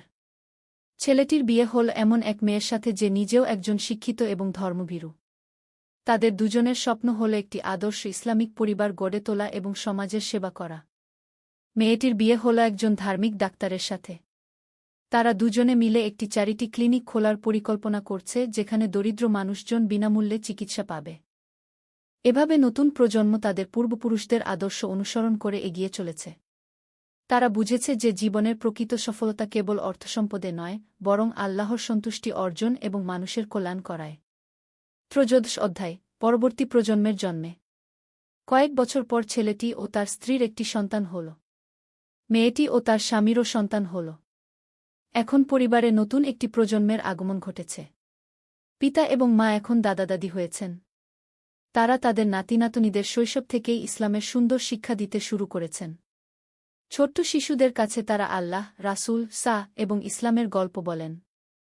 দাদা নাতি-নাতনীদের বলেন, দেখো বাবারা, জীবনে অনেক কঠিন সময় আসবে। কিন্তু তোমরা যদি আল্লাহর উপর ভরসা রাখো এবং সততার পথে চলো, তাহলে আল্লাহ তোমাদের সাহায্য করবেন। আমাদের পরিবার এভাবেই এগিয়ে এসেছে। দাদি তাদের নামাজ, দোয়া এবং কোরআন তেলাওয়াত শেখান। তিনি তাদের বলেন, তোমরা শুধু পড়াশোনা করে বড় হবে না, একজন ভালো মুসলিম হয়ে বড় হবে। ছেলেটি এখন তার বাবার স্কুলে আরও বেশি সময় দেয়া। সে স্কুলের প্রশাসনিক দায়িত্ব নিয়েছে এবং শিক্ষার মান আরও উন্নত করার চেষ্টা করছে। মেয়েটি তার চিকিৎসা সেবার পাশাপাশি মহিলাদের স্বাস্থ্য সচেতনতা নিয়ে কাজ করছে। সে নিয়মিত বিনামূল্যে স্বাস্থ্য ক্যাম্প আয়োজন করে। 14 অধ্যায় আল্লাহর অসীম রহমত। বছরের পর বছর কেটে গেছে। পিতা এবং মা এখন বয়স্ক হয়েছেন। তাদের চুল সাদা হয়ে গেছে, কিন্তু তাদের ঈমান আরও দৃঢ় হয়েছে। তারা প্রতিদিন আল্লাহর শুকরিয়া আদায় করেন। একদিন পিতা তার পরিবারের সবাইকে ডেকে বললেন, আমি আল্লাহর কাছে কৃতজ্ঞ যে তিনি আমাদের এত কিছু দিয়েছেন। আমরা যখন কঠিন সময়ে ছিলাম তখনও তিনি আমাদের ছেড়ে যাননি। আর এখন যখন আমরা ভালো আছি, তখন আমাদের দায়িত্ব হল অন্য মানুষের সাহায্য করা। পরিবারের সবাই তার কথায় সহমত প্রকাশ করল। তারা ঠিক করল যে তারা আরও বেশি দান খয়রাত করবে এবং সমাজের দুস্থ মানুষদের পাশে থাকবে। পিতার স্কুল এখন একটি বিখ্যাত শিক্ষা প্রতিষ্ঠান হয়ে উঠেছে। এখানে অনেক দূর থেকে ছেলেমেয়েরা পড়তে আসে। স্কুলের প্রাক্তন ছাত্রছাত্রীরা এখন সমাজের বিভিন্ন ক্ষেত্রে প্রতিষ্ঠিত এবং তারা সবাই তাদের আদর্শ ও চরিত্রের জন্য পরিচিত। ছেলেটির প্রতিষ্ঠিত টেকনিক্যাল ইনস্টিটিউট থেকে এখন অনেক দক্ষ কারিগর তৈরি হচ্ছে। এই কারিগররা দেশের অর্থনৈতিক উন্নতিতে অবদান রাখছে। মেয়েটির চ্যারিটি ক্লিনিক এখন এলাকার গরিব মানুষদের একমাত্র ভরসা। সে যেই মানবিক সেবা করে যাচ্ছে তার জন্য সে সবার প্রশংসা পেয়েছে। 15 অধ্যায় জীবনের শেষ অধ্যায়। অনেক বছর পর পিতা অসুস্থ হয়ে পড়লেন। ডাক্তাররা বললেন যে তার বয়স হয়েছে এবং তার শরীর আর আগের মতো নেই। কিন্তু পিতা মোটেও ভয় পেলেন না। তিনি বললেন, আমি আল্লাহর কাছে ফিরে যাওয়ার জন্য প্রস্তুত। আমি যা করার ছিল সেটা করে ফেলেছি। তার শেষ দিনগুলোতে পিতা সবসময় আল্লাহর জিকির করতেন এবং কোরআন তেলাওয়াত শুনতেন। তিনি তার সন্তানদের বললেন, তোমরা যে পথে চলেছ সেই পথেই চলতে থাকো। আল্লাহর উপর ভরসা রাখো এবং মানুষের সেবা করো। পিতা শান্তিতে ইন্তেকাল করলেন। তার জানাজায় হাজার হাজার মানুষ অংশগ্রহণ করল। যারা তাকে চিনত তারা সবাই বলল যে তিনি একজন আদর্শ মুসলিম ছিলেন। কয়েক বছর পর মাও ইন্তেকাল করলেন। তিনিও তার শেষ মুহূর্তে শান্তিতে ছিলেন এবং আল্লাহর নাম জপ করতে করতে দুনিয়া ত্যাগ করলেন। 16 অধ্যায় উত্তরাধিকারের ধারাবাহিকতা। বাবা মায়ের মৃত্যুর পর ছেলে ও মেয়ে তাদের কাজ অব্যাহত রাখ। তারা বুঝল যে এখন তাদের উপর দায়িত্ব পড়েছে বাবা মায়ের আদর্শ এগিয়ে নিয়ে যাওয়ার। স্কুল এবং সমাজসেবার কাজ আগের মতোই চলতে থাকল। ছেলে এবং মেয়ে দুজনেই তাদের সন্তানদের সেই একই মূল্যবোধ শেখাতে শুরু করল যা তারা তাদের বাবা মায়ের কাছ থেকে শিখেছিল। এখন তৃতীয় প্রজন্মের সন্তানরা বড় হচ্ছে। তাদেরও একই রকম চরিত্র ও আদর্শ। তারা পড়াশোনায় ভালো এবং সাথে সাথে ধার্মিক এবং মানুষের প্রতি দয়ালু। পুরো এলাকায় এই পরিবারের প্রভাব ছড়িয়ে গেছে। অনেক পরিবার এদের আদর্শ অনুসরণ করার চেষ্টা করছে। সততা, ধৈর্য এবং পরোপকারিতার মূল্যবোধ সমাজে আরও বেশি করে প্রতিষ্ঠিত হচ্ছে। 17 অধ্যায় শিক্ষা ও দীক্ষার বিস্তার। চতুর্থ প্রজন্ম এখন যুব বয়সে পৌঁছেছে। তারা দেখছে যে তাদের পূর্বপুরুষদের প্রতিষ্ঠিত আদর্শগুলো এখনও সমান প্রাসঙ্গিক এবং কার্যকর। তারা এই আদর্শগুলোকে আধুনিক যুগের চ্যালেঞ্জের সাথে মানিয়ে নেওয়ার চেষ্টা করছে। তাদের মধ্যে কেউ ইঞ্জিনিয়ার হয়েছে, কেউ ডাক্তার, কেউ শিক্ষক, কেউ ব্যবসায়ী। কিন্তু তাদের সবার একটি মূল বিশ্বাস, আল্লাহর উপর ভরসা এবং মানুষের সেবা। এই প্রজন্ম এখন ইন্টারনেট এবং সোশ্যাল মিডিয়ার মাধ্যমে তাদের আদর্শ ছড়িয়ে দিচ্ছে। তারা অনলাইনে ইসলামিক শিক্ষা দিচ্ছে এবং মানুষকে সঠিক পথ দেখানোর চেষ্টা করছে। তারা প্রযুক্তির ইতিবাচক ব্যবহার করে শিক্ষা ও সমাজসেবার ক্ষেত্রে নতুন নতুন উদ্যোগ নিচ্ছে। কিন্তু তাদের মূল ভিত্তি এখনও একই, ইসলামের শাশ্বত মূল্যবোধ। 18 অধ্যায় কালের পরিক্রমায় অটুট থাকা। দশকের পর দশক কেটে গেছে। পৃথিবী অনেক পরিবর্তন হয়েছে। নতুন নতুন প্রযুক্তি এসেছে, সমাজ পাল্টেছে, কিন্তু এই পরিবারের মূল মূল্যবোধ অপরিবর্তিত রয়ে গেছে। এখন পঞ্চম প্রজন্ম বেড়ে উঠছে। তারা তাদের পূর্বপুরুষদের গল্প শুনে বড় হয়েছে। তারা জানে কিভাবে তাদের এই পরিবার কঠিন সময় পার করে আজকের অবস্থানে পৌঁছেছে।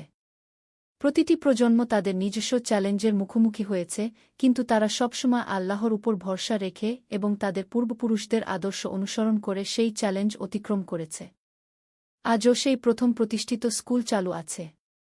এখন এটি একটি বড় শিক্ষা প্রতিষ্ঠানে পরিণত হয়েছে। হাজার হাজার ছাত্রছাত্রী এখানে পড়াশোনা করেছে এবং তারা সবাই সমাজের বিভিন্ন ক্ষেত্রে অবদান রাখছে। 19 অধ্যায় চিরন্তন বার্তা। এই দীর্ঘ গল্পের শেষে এসে আমরা একটি বিষয় স্পষ্ট দেখতে পাই। আল্লাহ যাদের পরীক্ষা করেন তাদের সাহায্যও করেন। যারা ধৈর্য ধরে এবং আল্লাহর উপর ভরসা রাখে, আল্লাহ তাদের কখনো হতাশ করেন না। এই পরিবারের গল্প আমাদের শেখায় যে জীবনে সুখ-দুঃখ, উত্থান-পতন আসতেই থাকে। কিন্তু যারা সৎ থাকে, নামাজ কালাম ছাড়ে না এবং মানুষের উপকার করে, আল্লাহ তাদের উপর সন্তুষ্ট থাকেন। এই গল্প আরও শেখায় যে ইসলামের শিক্ষা কেবল ব্যক্তিগত জীবনেই কার্যকর নয়, পারিবারিক ও সামাজিক জীবনেও এর ইতিবাচক প্রভাব রয়েছে। যে পরিবার ইসলামের মূল্যবোধ অনুসরণ করে, সেই পরিবার থেকে ভালো সন্তান জন্মে এবং সমাজে ভালো প্রভাব ছড়িয়ে দেয়। অবশেষে এই গল্পের মূল বার্তা হল, আল্লাহর উপর পূর্ণ আস্থা রাখুন, সৎ থাকুন, ধৈর্য ধরুন এবং মানুষের সেবা করুন। আল্লাহ আপনাকে কখনো নিরাশ করবেন না। ২০ অধ্যায়, শেষ কথা ও শিক্ষণীয় বিষয়। এই গল্পের প্রতিটি অধ্যায়ে আমরা দেখেছি কিভাবে একটি পরিবার তাদের ঈমান ও আখলাক দিয়ে জীবনের প্রতিটি চ্যালেঞ্জ মোকাবেলা করেছে। তাদের জীবন থেকে আমরা অনেক শিক্ষা নিতে পারি। ধৈর্যের গুরুত্ব, জীবনে যখন কঠিন সময় আসে তখন ধৈর্য হারিয়ে ফেললে চলে না। আল্লাহ ধৈর্যশীলদের ভালোবাসেন এবং তাদের সাহায্য করেন। সততার মূল্য, পৃথিবীতে মিথ্যা বলে বা অসৎ উপায়ে অনেক কিছু পাওয়া যায়, কিন্তু সেটা স্থায়ী হয় না। সততার পথে চললে হয়তো দেরি হয়, কিন্তু ফলাফল সবসময় ভালো হয়। দান ও সেবার ফলাফল, যারা অন্যের উপকার করে, আল্লাহ তাদের উপকার করেন। দান করলে সম্পদ কমে না, বরং বৃদ্ধি পায়। পারিবারিক বন্ধনের শক্তি, যেই পরিবারের সবাই একসাথে থাকে এবং একে অপরকে সাহায্য করে, সেই পরিবার যেকোনো বিপদ মোকাবেলা করতে পারে। শিক্ষার গুরুত্ব, শিক্ষা শুধু চাকরি পাওয়ার জন্য নয়, একজন ভালো মানুষ হওয়ার জন্য প্রয়োজন। ইসলামিক শিক্ষা চরিত্র গঠনে সাহায্য করে। আল্লাহর উপর ভরসার ফল, যারা আল্লাহর উপর পূর্ণ ভরসা রাখে এবং তার কাছে দোয়া করে, আল্লাহ তাদের এমনভাবে সাহায্য করেন যেটা তারা কল্পনাও করতে পারে না। এই গল্প আমাদের মনে করিয়ে দেয় যে আল্লাহর রহমত অসীম। তিনি আমাদের পরীক্ষা করেন ঠিকই, কিন্তু সেই পরীক্ষায় উত্তীর্ণ হলে তিনি আমাদের অনেক বেশি পুরস্কার দেন। আসুন আমরা সবাই এই গল্প থেকে শিক্ষা নিয়ে আমাদের জীবনে ইসলামের সুন্দর শিক্ষাগুলো বাস্তবায়ন করি। আল্লাহ আমাদের সবাইকে সঠিক পথে চলার তৌফিক দিন এবং দুনিয়া ও আখিরাতে কল্যাণ দান করুন। আমিন। সমাপনী, এই গল্প একটি দীর্ঘ পারিবারিক ইতিহাসের মাধ্যমে ইসলামের চিরন্তন মূল্যবোধগুলো তুলে ধরেছে। এটি আমাদের দেখায় যে সঠিক পথে চললে জীবনের প্রতিটি ক্ষেত্রে সফলতা আসে এবং সেই সফলতা কেবল ব্যক্তিগত নয়, সামাজিকও। একদিন আলী সাহেব সোহেলের অফিসে এলেন। সোহেল তাকে দেখে অবাক হয়ে গেল। স্যার, আপনি এখানে? হ্যাঁ সোহেল, তোমার অফিস একবার দেখতে চাইলাম। খুব সুন্দর হয়েছে গু। আলী সাহেব পুরো অফিস ঘুরে দেখলেন। কর্মচারীদের সাথে কথা বললেন। তারপর সোহেলের রুমে এসে বসলেন। সোহেল, তুমি অনেক দূর এসেছ। মনে আছে ৭ বছর আগে তুমি যখন আমার অফিসে প্রথম এসেছিলে? চা বানানোর কাজ করতে? হ্যাঁ স্যার, সব মনে আছে ইউ। আমি গর্বিত যে আমি তোমাকে একটা সুযোগ দিয়েছিলাম। আর তুমি সেই সুযোগকে কাজে লাগিয়েছ। জানো সফলতার মূল সূত্র কি? কি স্যার? কঠোর পরিশ্রম, সততা আর হাল না ছাড়া। তোমার মধ্যে এই ৩টা গুণই আছে গু। সোহেল চোখে জল নিয়ে বলল, আপনি না থাকলে আজ আমি এখানে পৌঁছাতে পারতাম না স্যার। না সোহেল, আমি শুধু একটা দরজা খুলে দিয়েছিলাম। ভেতরে ঢুকে পথ তৈরি করেছ তুমি নিজে গু। আলী সাহেব চলে যাওয়ার আগে বললেন, আমার একটা বড় প্রজেক্ট আছে। একটা 20 ফ্লোর বিজনেস টাওয়ার। আমি চাই তুমি এই প্রজেক্টে আমার সাথে পার্টনার হও। 50-50। রাজি? সোহেল অবাক হয়ে গেল। এত বড় প্রজেক্ট? স্যার, আমার কি যথেষ্ট সামর্থ্য আছে? আছে। আমি বিশ্বাস করি সোহেল রাজি হয়ে গেল। এটা তার জীবনের সবচেয়ে বড় প্রজেক্ট হবে। ৫০ অধ্যায়, বড় চ্যালেঞ্জ। 20 ফ্লোর বিজনেস টাওয়ারের কাজ শুরু হল। এটা সোহেলের জীবনের সবচেয়ে বড় চ্যালেঞ্জ। প্রজেক্টের বাজেট প্রায় ১০ করোড় টাকা। সোহেলকে ৫ করোড় টাকা ইনভেস্ট করতে হবে। সোহেল তার সব সঞ্চয়ে, ব্যাংক লোন আর কিছু ইনভেস্টর থেকে টাকা জোগাড় করল। এটা একটা বিশাল ঝুঁকি। যদি প্রজেক্ট ব্যর্থ হয়, সব শেষ। মিনা চিন্তিত ছিল। সোহেল, এত বড় ঝুঁকি নেওয়া ঠিক হবে? মিনা, জীবনে বড় কিছু করতে হলে ঝুঁকি নিতে হয়। আমি এই সুযোগ হাতছাড়া করতে চাই না গিয়ে। কিন্তু যদি কিছু ভুল হয়? ভুল হবে না। আমি আলী সাহেবের সাথে আছি। উনি আমাকে গাইড করবেন। প্রজেক্ট শুরু হল। প্রথম 6 মাস সব ভালোই চলছিল। কাজ সময়মতো হচ্ছে, বাজেট ঠিক আছে। কিন্তু 7 মাসের মাথায় একটা বড় সমস্যা দেখা দিল। একজন প্রধান ইনভেস্টর হঠাৎ তার টাকা ফেরত চাইলেন। তিনি অন্য একটা জরুরি কাজে টাকা লাগবে বলে জানালেন। 1 করোড় টাকা ফেরত দিতে হবে। সোহেল বিপদে পড়ে গেল। 1 করোড় টাকা এখন কোথায় পাবে? প্রজেক্টে সব টাকা ঢেলে দিয়েছে। সে আলী সাহেবের সাথে কথা বলল। আলী সাহেব বললেন, চিন্তা করো না, আমি ব্যবস্থা করছি। কিন্তু আলী সাহেবও বড় একটা প্রজেক্টে আটকে আছেন। তার হাতে লিকুইড ক্যাশ নেই। সোহেল অন্য ব্যাংক থেকে লোন নেওয়ার চেষ্টা করল। কিন্তু ব্যাংক বলল, ইতিমধ্যে তার অনেক লোন আছে, নতুন লোন দিতে পারবে না। সোহেল রাতে ঘুমাতে পারছিল না। খাওয়া দাওয়া বন্ধ করে দিয়েছিল। মিনা তাকে দেখে খুব চিন্তিত হয়ে গেল। সোহেল, প্লিজ নিজেকে এভাবে শেষ করে ফেলো না। কোনো একটা রাস্তা বের হবেই কি। কিন্তু সোহেল কোনো রাস্তা দেখতে পাচ্ছিল না। ইনভেস্টর 15 দিন সময় দিয়েছে। 15 দিনের মধ্যে টাকা ফেরত না দিলে তিনি আইনি ব্যবস্থা নেবেন। 10 দিন কেটে গেল। সোহেল কোনো সমাধান খুঁজে পেল না। সে প্রায় হাল ছেড়ে দিয়েছিল। 11 দিনের দিন একটা অপ্রত্যাশিত ঘটনা ঘটল। জাহিদ ভাই, সোহেলের পুরনো সহকর্মী, তার অফিসে এলেন। জাহিদ ভাই এখন একটা রিয়েল এস্টেট কোম্পানিতে সিনিয়র ম্যানেজার। সোহেল, আমি তোমার সমস্যার কথা শুনেছি গু। হ্যাঁ ভাই, আমি বিপদে পড়েছি গু। আমি তোমাকে সাহায্য করতে চাই। আমার কিছু সঞ্চয় আছে, 5 লাখ টাকা। তুমি নাও। সোহেল চোখে জল নিয়ে বলল, ভাই আমি কিছু বলার দরকার নেই। তুমি আমাকে অনেক কিছু শিখিয়েছ। তোমার কাছ থেকে পরিশ্রম আর সততা শিখেছি। এখন আমার পালা তোমাকে সাহায্য করার। জাহিদ ভাই চলে যাওয়ার পর আরও 2 জন এলো। একজন সোহেলের পুরনো ক্লায়েন্ট, আরেকজন তার কর্মচারী। 2 জন মিলে আরও 8 লাখ টাকা দিল। করিম মামা 20 লাখ টাকা ব্যবস্থা করলেন। তার কিছু বন্ধুদের কাছ থেকে ধার করে। মিনা তার সব গয়না বিক্রি করে 10 লাখ টাকা দিল। সবাই মিলে প্রায় 45 লাখ টাকা জোগাড় হল। বাকি 65 লাখ টাকা সোহেল তার অফিসের সব অ্যাসেট বিক্রি করে আর একটা প্রাইভেট ফিন্যান্স কোম্পানি থেকে উচ্চ সুদে লোন নিয়ে ব্যবস্থা করল। ঠিক 14 দিনের দিন সোহেল ইনভেস্টরকে 1 করোড় টাকা ফেরত দিল। ইনভেস্টর টাকা নিয়ে চলে গেলেন। সোহেল তার অফিসে ফিরে এসে চেয়ারে বসে কাঁদল। এত চাপ, এত টেনশন, সব যেন একসাথে বের হয়ে এলো। মিনা এসে তাকে জড়িয়ে ধরল। আমরা পেরেছি সোহেল, আমরা পেরেছি গু। ষোড়শ অধ্যায়, পুনরুদ্ধার। এই ঘটনার পর সোহেল আরও সাবধান হয়ে গেল। সে বুঝল, ব্যবসায় শুধু সাহস নয়, বুদ্ধিও লাগে। ঝুঁকি নিতে হয়, কিন্তু হিসাব করে। প্রজেক্ট চলতে থাকল। এবার সোহেল আরও সতর্কতার সাথে সবকিছু পরিচালনা করল। প্রতিটা খরচ হিসাব করল, প্রতিটা সিদ্ধান্ত ভেবেচিন্তে নিল। আরও 1 বছর পর 20 ফ্লোর বিজনেস টাওয়ার সম্পন্ন হল। চমৎকার বিল্ডিং, শহরের অন্যতম সুন্দর ভবন। বিল্ডিংয়ের উদ্বোধন অনুষ্ঠানে শহরের মেয়র এলেন। অনেক ব্যবসায়ী, সাংবাদিক এল। সোহেলের নাম পত্রিকা ছাপা হল। স্বপ্নের শহরে এক তরুণ উদ্যোক্তার সফলতার গল্প। প্রজেক্ট থেকে সোহেলের লাভ হল প্রায় 2 করোড় টাকা। এই টাকা দিয়ে সে সব ঋণ শোধ করল। জাহিদ ভাইয়ের টাকা ফেরত দিল। করিম মামার ঋণ শোধ করল। যারা সাহায্য করেছিল সবাইকে টাকা ফেরত দিল। মিনার জন্য নতুন গয়না কিনা, আরও সুন্দর। তার মাকে গ্রামে একটা নতুন পাকা বাড়ি বানিয়ে দিল। মা কাঁদতে কাঁদতে বললেন, তোর বাবা বেঁচে থাকলে কত খুশি হতো। তুই আমার সব স্বপ্ন পূরণ করেছিস গে।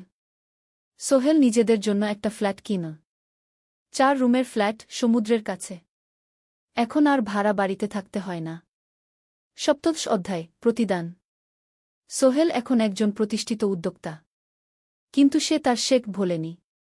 যে গ্রাম থেকে সে এসেছে, যারা তাকে সাহায্য করেছে, কাউকেই ভোলেনি। সে তার গ্রামে একটা স্কুল বানিয়ে দিল। সোহেল ফাউন্ডেশন স্কুল কো গরিব ছেলেমেয়েরা ফ্রিতে পড়তে পারবে। ভালো শিক্ষক নিযোগ দিল। ভালো পড়াশোনার ব্যবস্থা করল। শহরে একটা ফ্রি মেডিকেল ক্লিনিক খুলল। গরিব মানুষরা ফ্রিতে চিকিৎসা পাবে। প্রতি বছর 10 জন মেধাবী কিন্তু গরিব ছাত্রছাত্রীকে স্কলারশিপ দেওয়া শুরু করল। তারা বিনামূল্যে পড়াশোনা করতে পারবে। একদিন একটা টিভি চ্যানেল সোহেলের ইন্টারভিউ নিতে এলো। আপনার সফলতার গোপন সূত্র কি? সোহেল একটু ভেবে বলল, কঠোর পরিশ্রম, সততা আর হাল না ছাড়া। এই তিনটা জিনিস যদি কারো মধ্যে থাকে, সে যে কোনো কিছু অর্জন করতে পারে। আর সবচেয়ে বড় কথা, যারা আমাকে সাহায্য করেছে তাদের ছাড়া আমি কিছুই না। একা কেউ সফল হতে পারে না। আপনার পরবর্তী স্বপ্ন কি? আমি চাই আরও মানুষকে সাহায্য করতে। আমার মতো যারা গ্রাম থেকে শহরে আসে তাদের জন্য একটা ট্রেনিং সেন্টার খুলব। তারা সেখানে বিভিন্ন স্কিল শিখতে পারবে, চাকরি পাবে, নিজের পায়ে দাঁড়াতে পারবে। অষ্টাদশ অধ্যায়, নতুন প্রজন্ম। আরও 5 বছর কেটে গেল। সোহেল এখন 45 বছরের। তার মেয়ে সারা এখন 9 বছরের। স্কুলে ক্লাস 4-এ পড়ে। খুব মেধাবী মেয়ে। একদিন সারা বাবাকে জিজ্ঞেস করল, বাবা, তুমি কিভাবে এত বড় হলে? আমার বন্ধুরা বলে তুমি একজন সফল মানুষ গো। সোহেল তাকে কোলে নিয়ে বসল। বাবা, তুমি জানো তোমার দাদু ছিলেন একজন স্কুল শিক্ষক। খুব সৎ মানুষ। কিন্তু আমরা গরিব ছিলাম। আমি রিকশা চালাতাম। রিকশা? সত্যি? হ্যাঁ। তারপর আমি এই শহরে এলাম। অনেক কষ্ট করেছি। কিন্তু হাল ছাড়িনি। মানুষ আমাকে সাহায্য করেছে। আর আমি কঠোর পরিশ্রম করেছি। বাবা, আমিও কি তোমার মতো হতে পারব? অবশ্যই পারবে বাবা।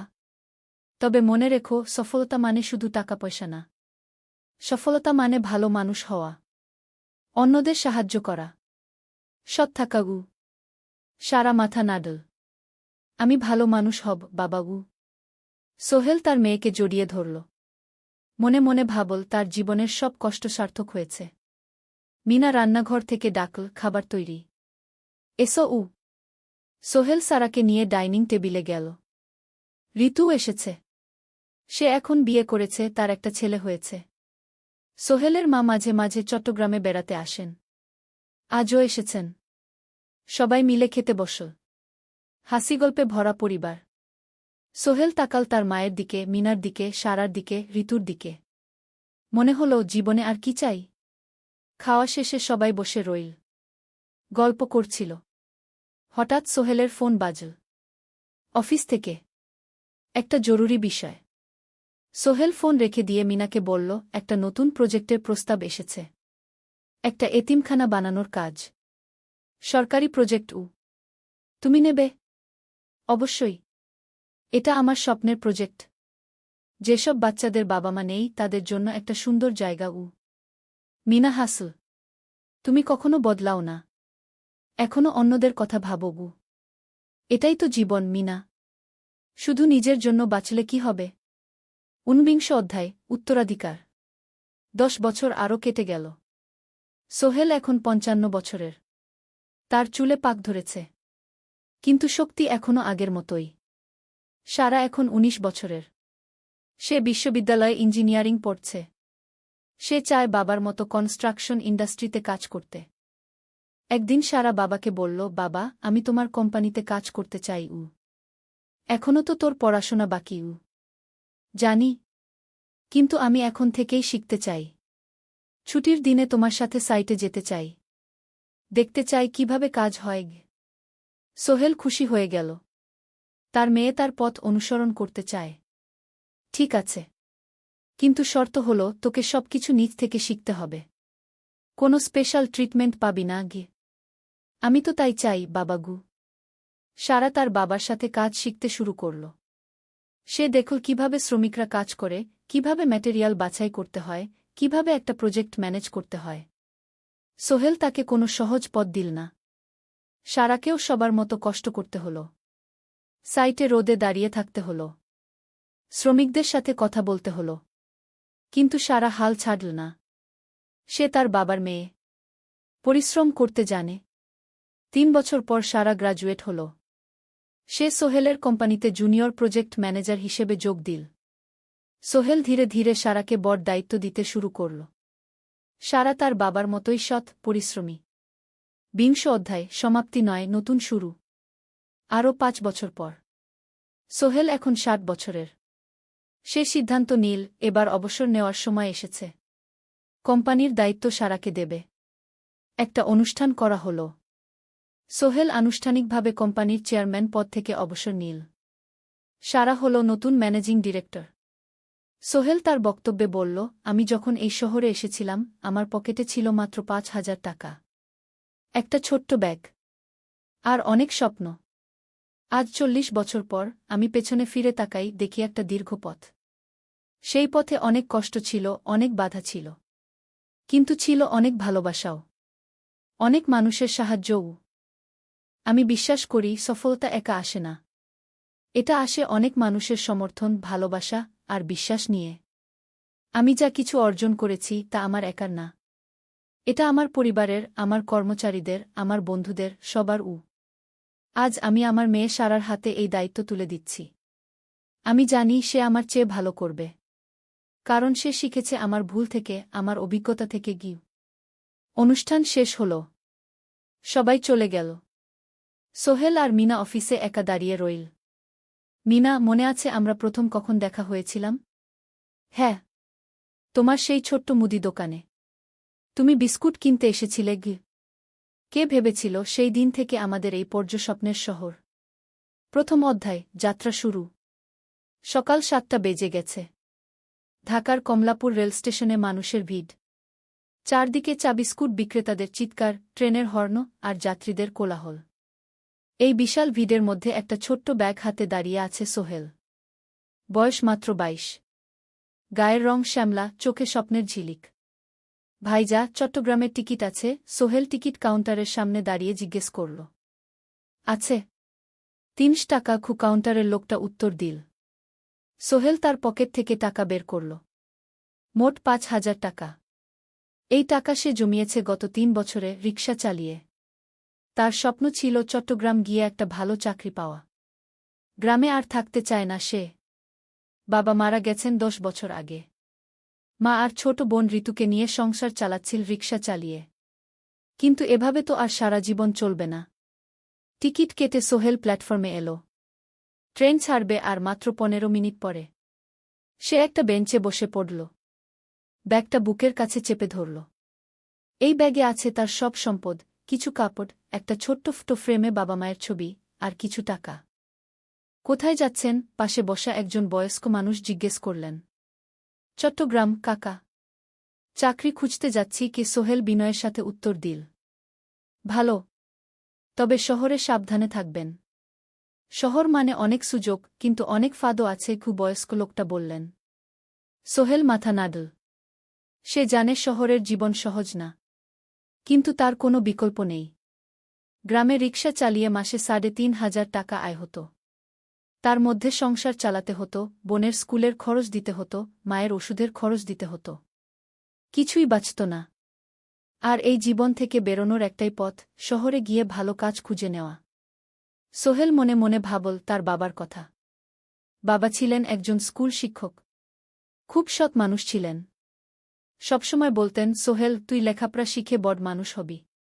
আমাদের পরিবারে আর কেউ বড় চাকরি করেনি, তুই করবি। কিন্তু বাবা যখন মারা গেলেন তখন সোহেল মাত্র এসএসসি পরীক্ষা দিয়েছে। ফলাফল ভালো হয়েছিল, জিপিএ অর্ধচতু। কিন্তু বাবার মৃত্যুর পর আর পড়া হল না। পরিবারের দায়িত্ব নিতে হল। ট্রেন ছাড়ল। সোহেল জানালার পাশে বসে বাইরে তাকাল। ধানক্ষেত, নদী, ছোট ছোট গ্রাম, সব পেছনে ফেলে ট্রেন এগিয়ে চল। সোহেলের মনে হল সে যেন তার পুরনো জীবনটাকেও পেছনে ফেলে আসছে। ট্রেনে একজন হকার এসে চা বিক্রি করছিল। সোহেল একটা চা কিনল। ১০ টাকা। চা খেতে খেতে সে ভাবছিল, চট্টগ্রাম পৌঁছে কি হবে? করিম মামা তাকে সাহায্য করবেন তো? চাকরি পাওয়া যাবে তো? করিম মামা আসলে সোহেলের খুব দূর সম্পর্কের মামা। সোহেলের দাদির বোনের ছেলে। অনেক বছর আগে গ্রাম ছেড়ে চট্টগ্রামে চলে গিয়েছিলেন। সেখানে একটা কনস্ট্রাকশন কোম্পানিতে কাজ করেন। বছরে একবার দুবার গ্রামে আসতেন। গত বছর যখন এসেছিলেন তখন সোহেলের মাকে বলেছিলেন, সোহেলকে চট্টগ্রাম পাঠান, আমি একটা কাজের ব্যবস্থা করে দেব। সেই কথাতেই ভরসা করে সোহেল আজ এই যাত্রা। দ্বিতীয় অধ্যায়, নতুন শহর। চট্টগ্রাম পৌঁছাতে প্রায় ৬ ঘণ্টা লেগে গেল। দুপুর ১টা বাজে। সোহেল স্টেশন থেকে বের হয়ে শহরের রাস্তায় দাঁড়াল। কি বিশাল শহর! এত গাড়ি, এত মানুষ। চারদিকে উঁচু উঁচু বিল্ডিং, দোকানপাট, মানুষের ভিড়। সোহেল কিছুক্ষণ দাঁড়িয়ে থাকল সব কিছু দেখতে দেখতে। তার মনে হচ্ছিল সে যেন অন্য কোনো পৃথিবীতে এসে পড়েছে। তার পকেটে একটা ছোট্ট কাগজ আছে।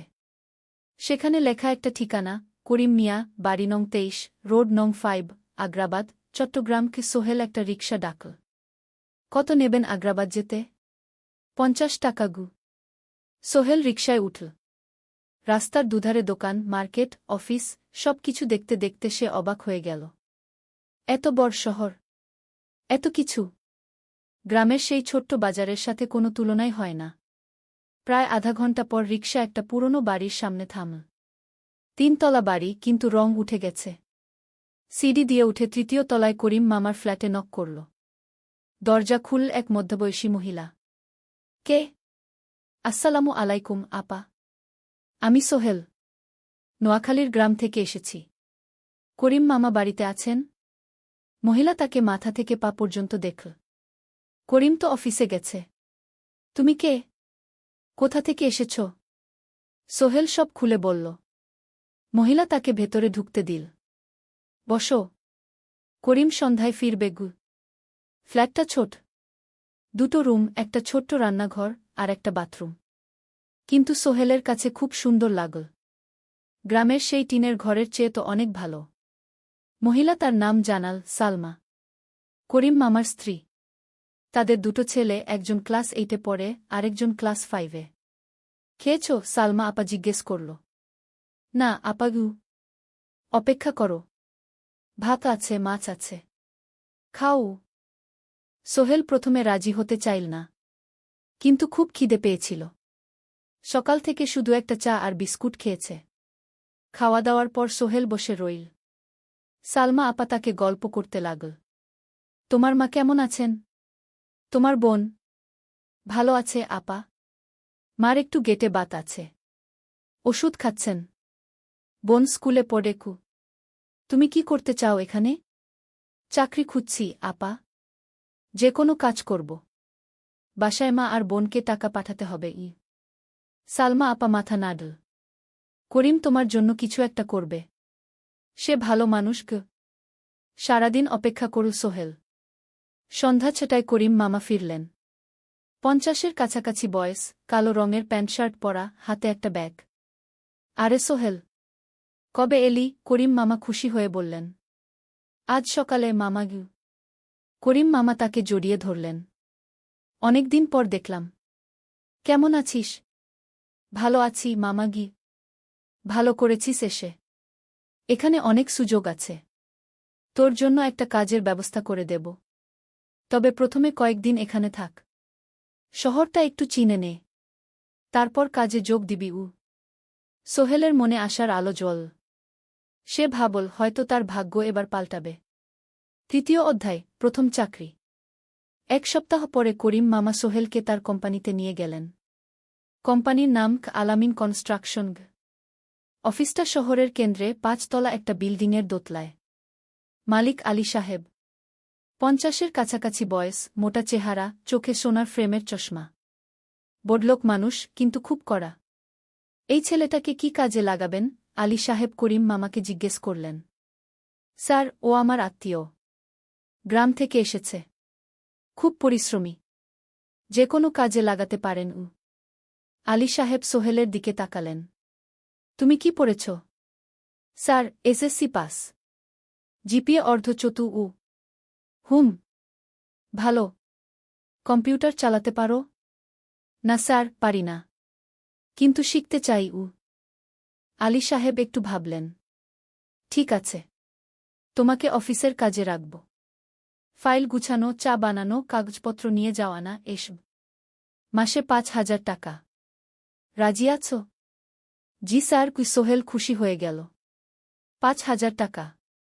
রিকশা চালিয়ে 3,500 পেত। এখানে 5,000।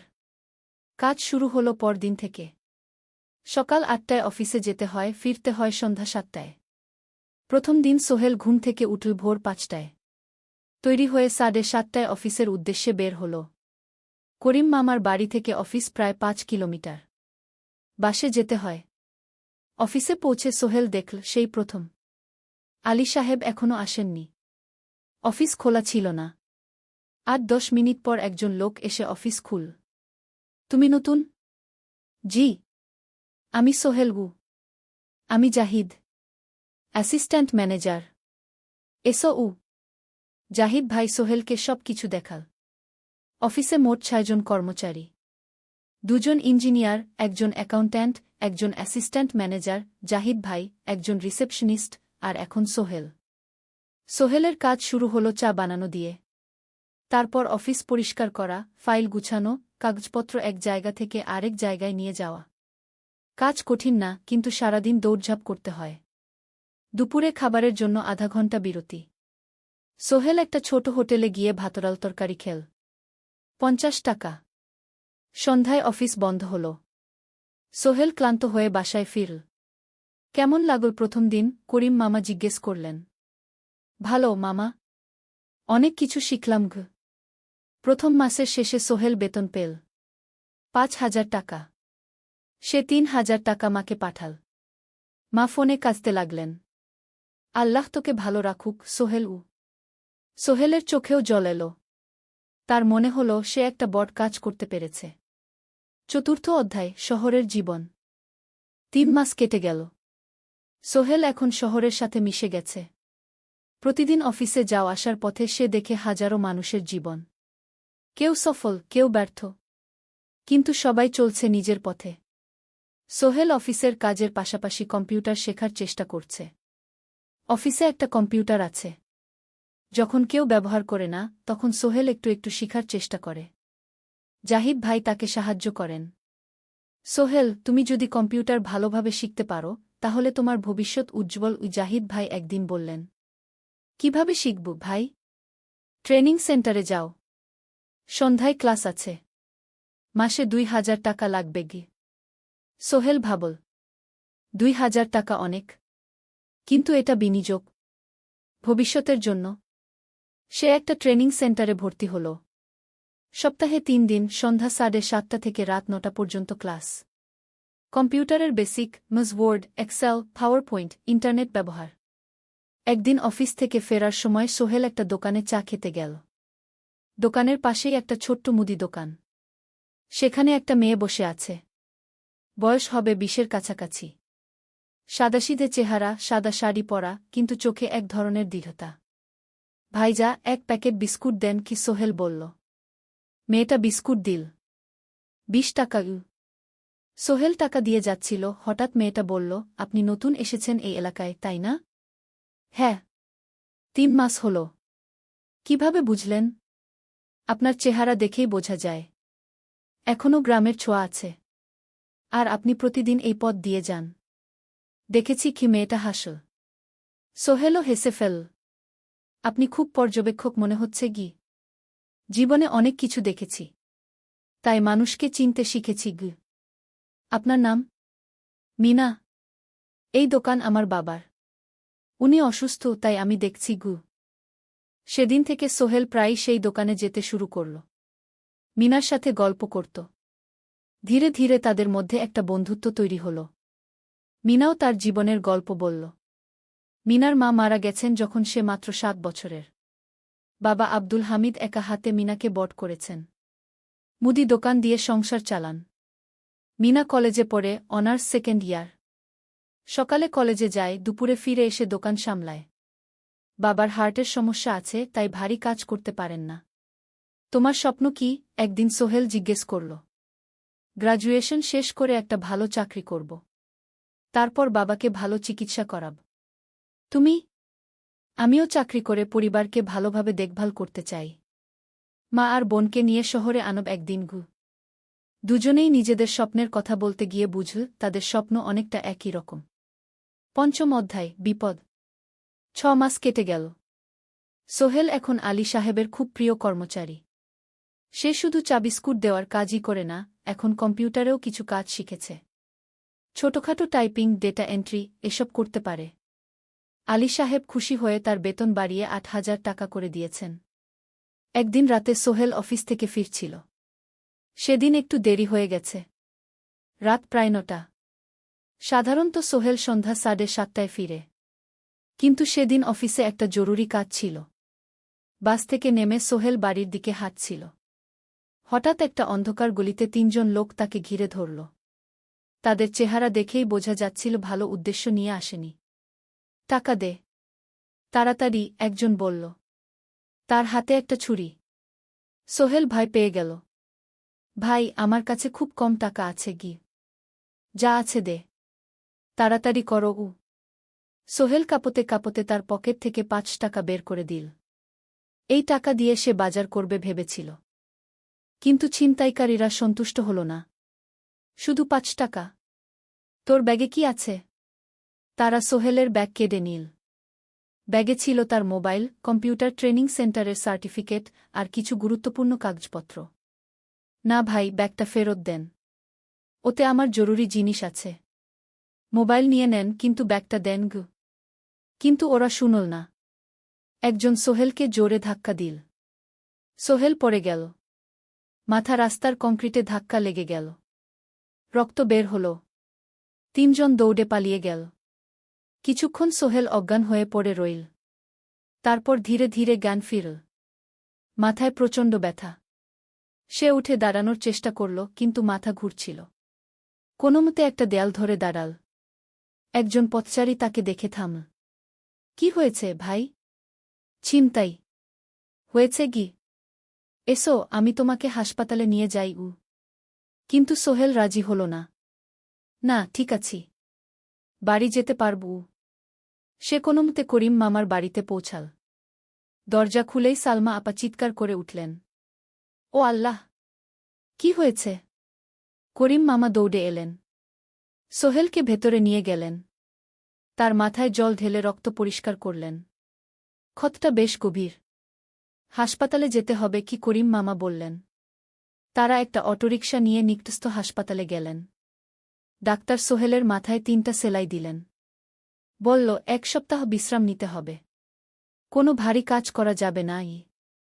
হাসপাতাল থেকে ফিরে সোহেল শুয়ে রইল। তার মনে হচ্ছিল সবকিছু শেষ হয়ে গেছে। মোবাইল চলে গেছে, গুরুত্বপূর্ণ কাগজপত্র চলে গেছে। এখন 1 সপ্তাহ অফিস করতে পারবে না। পরদিন সকালে করিম মামা আলী সাহেবকে ফোন করে সব জানালেন। আলী সাহেব বললেন, ঠিক আছে, সোহেল ভালো হয়ে এলে আসবে, চিন্তার কিছু নেই। মিনা যখন এই খবর শুনল, সে সন্ধ্যায় সোহেলকে দেখতে এলো করিম মামার বাড়িতে। সাথে এনেছিল কিছু ফল। কি হয়েছিল? মিনা চিন্তিত গলায় জিজ্ঞেস করল। সোহেল সব বলল। মিনা রেগে গেল।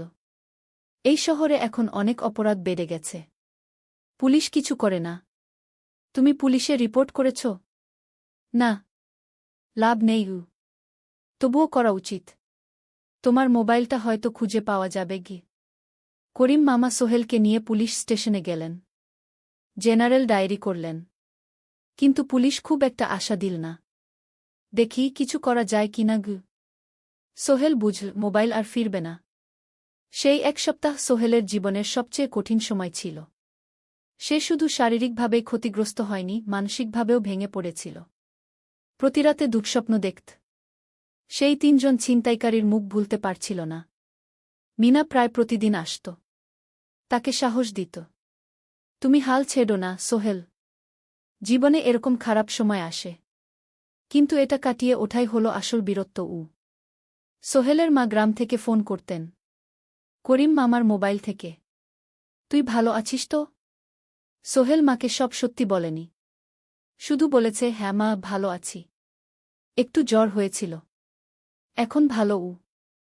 1 সপ্তাহ পর সোহেল আবার অফিসে গেল। আলী সাহেব তাকে দেখে খুশি হলেন। কেমন আছো? ভালো আছি স্যার। ঠিক আছে, তবে প্রথম কয়েকদিন হালকা কাজ করবে। সোহেল আবার কাজে মন দিল। কিন্তু একটা জিনিস তাকে খুব কষ্ট দিচ্ছিল, তার মোবাইল নেই।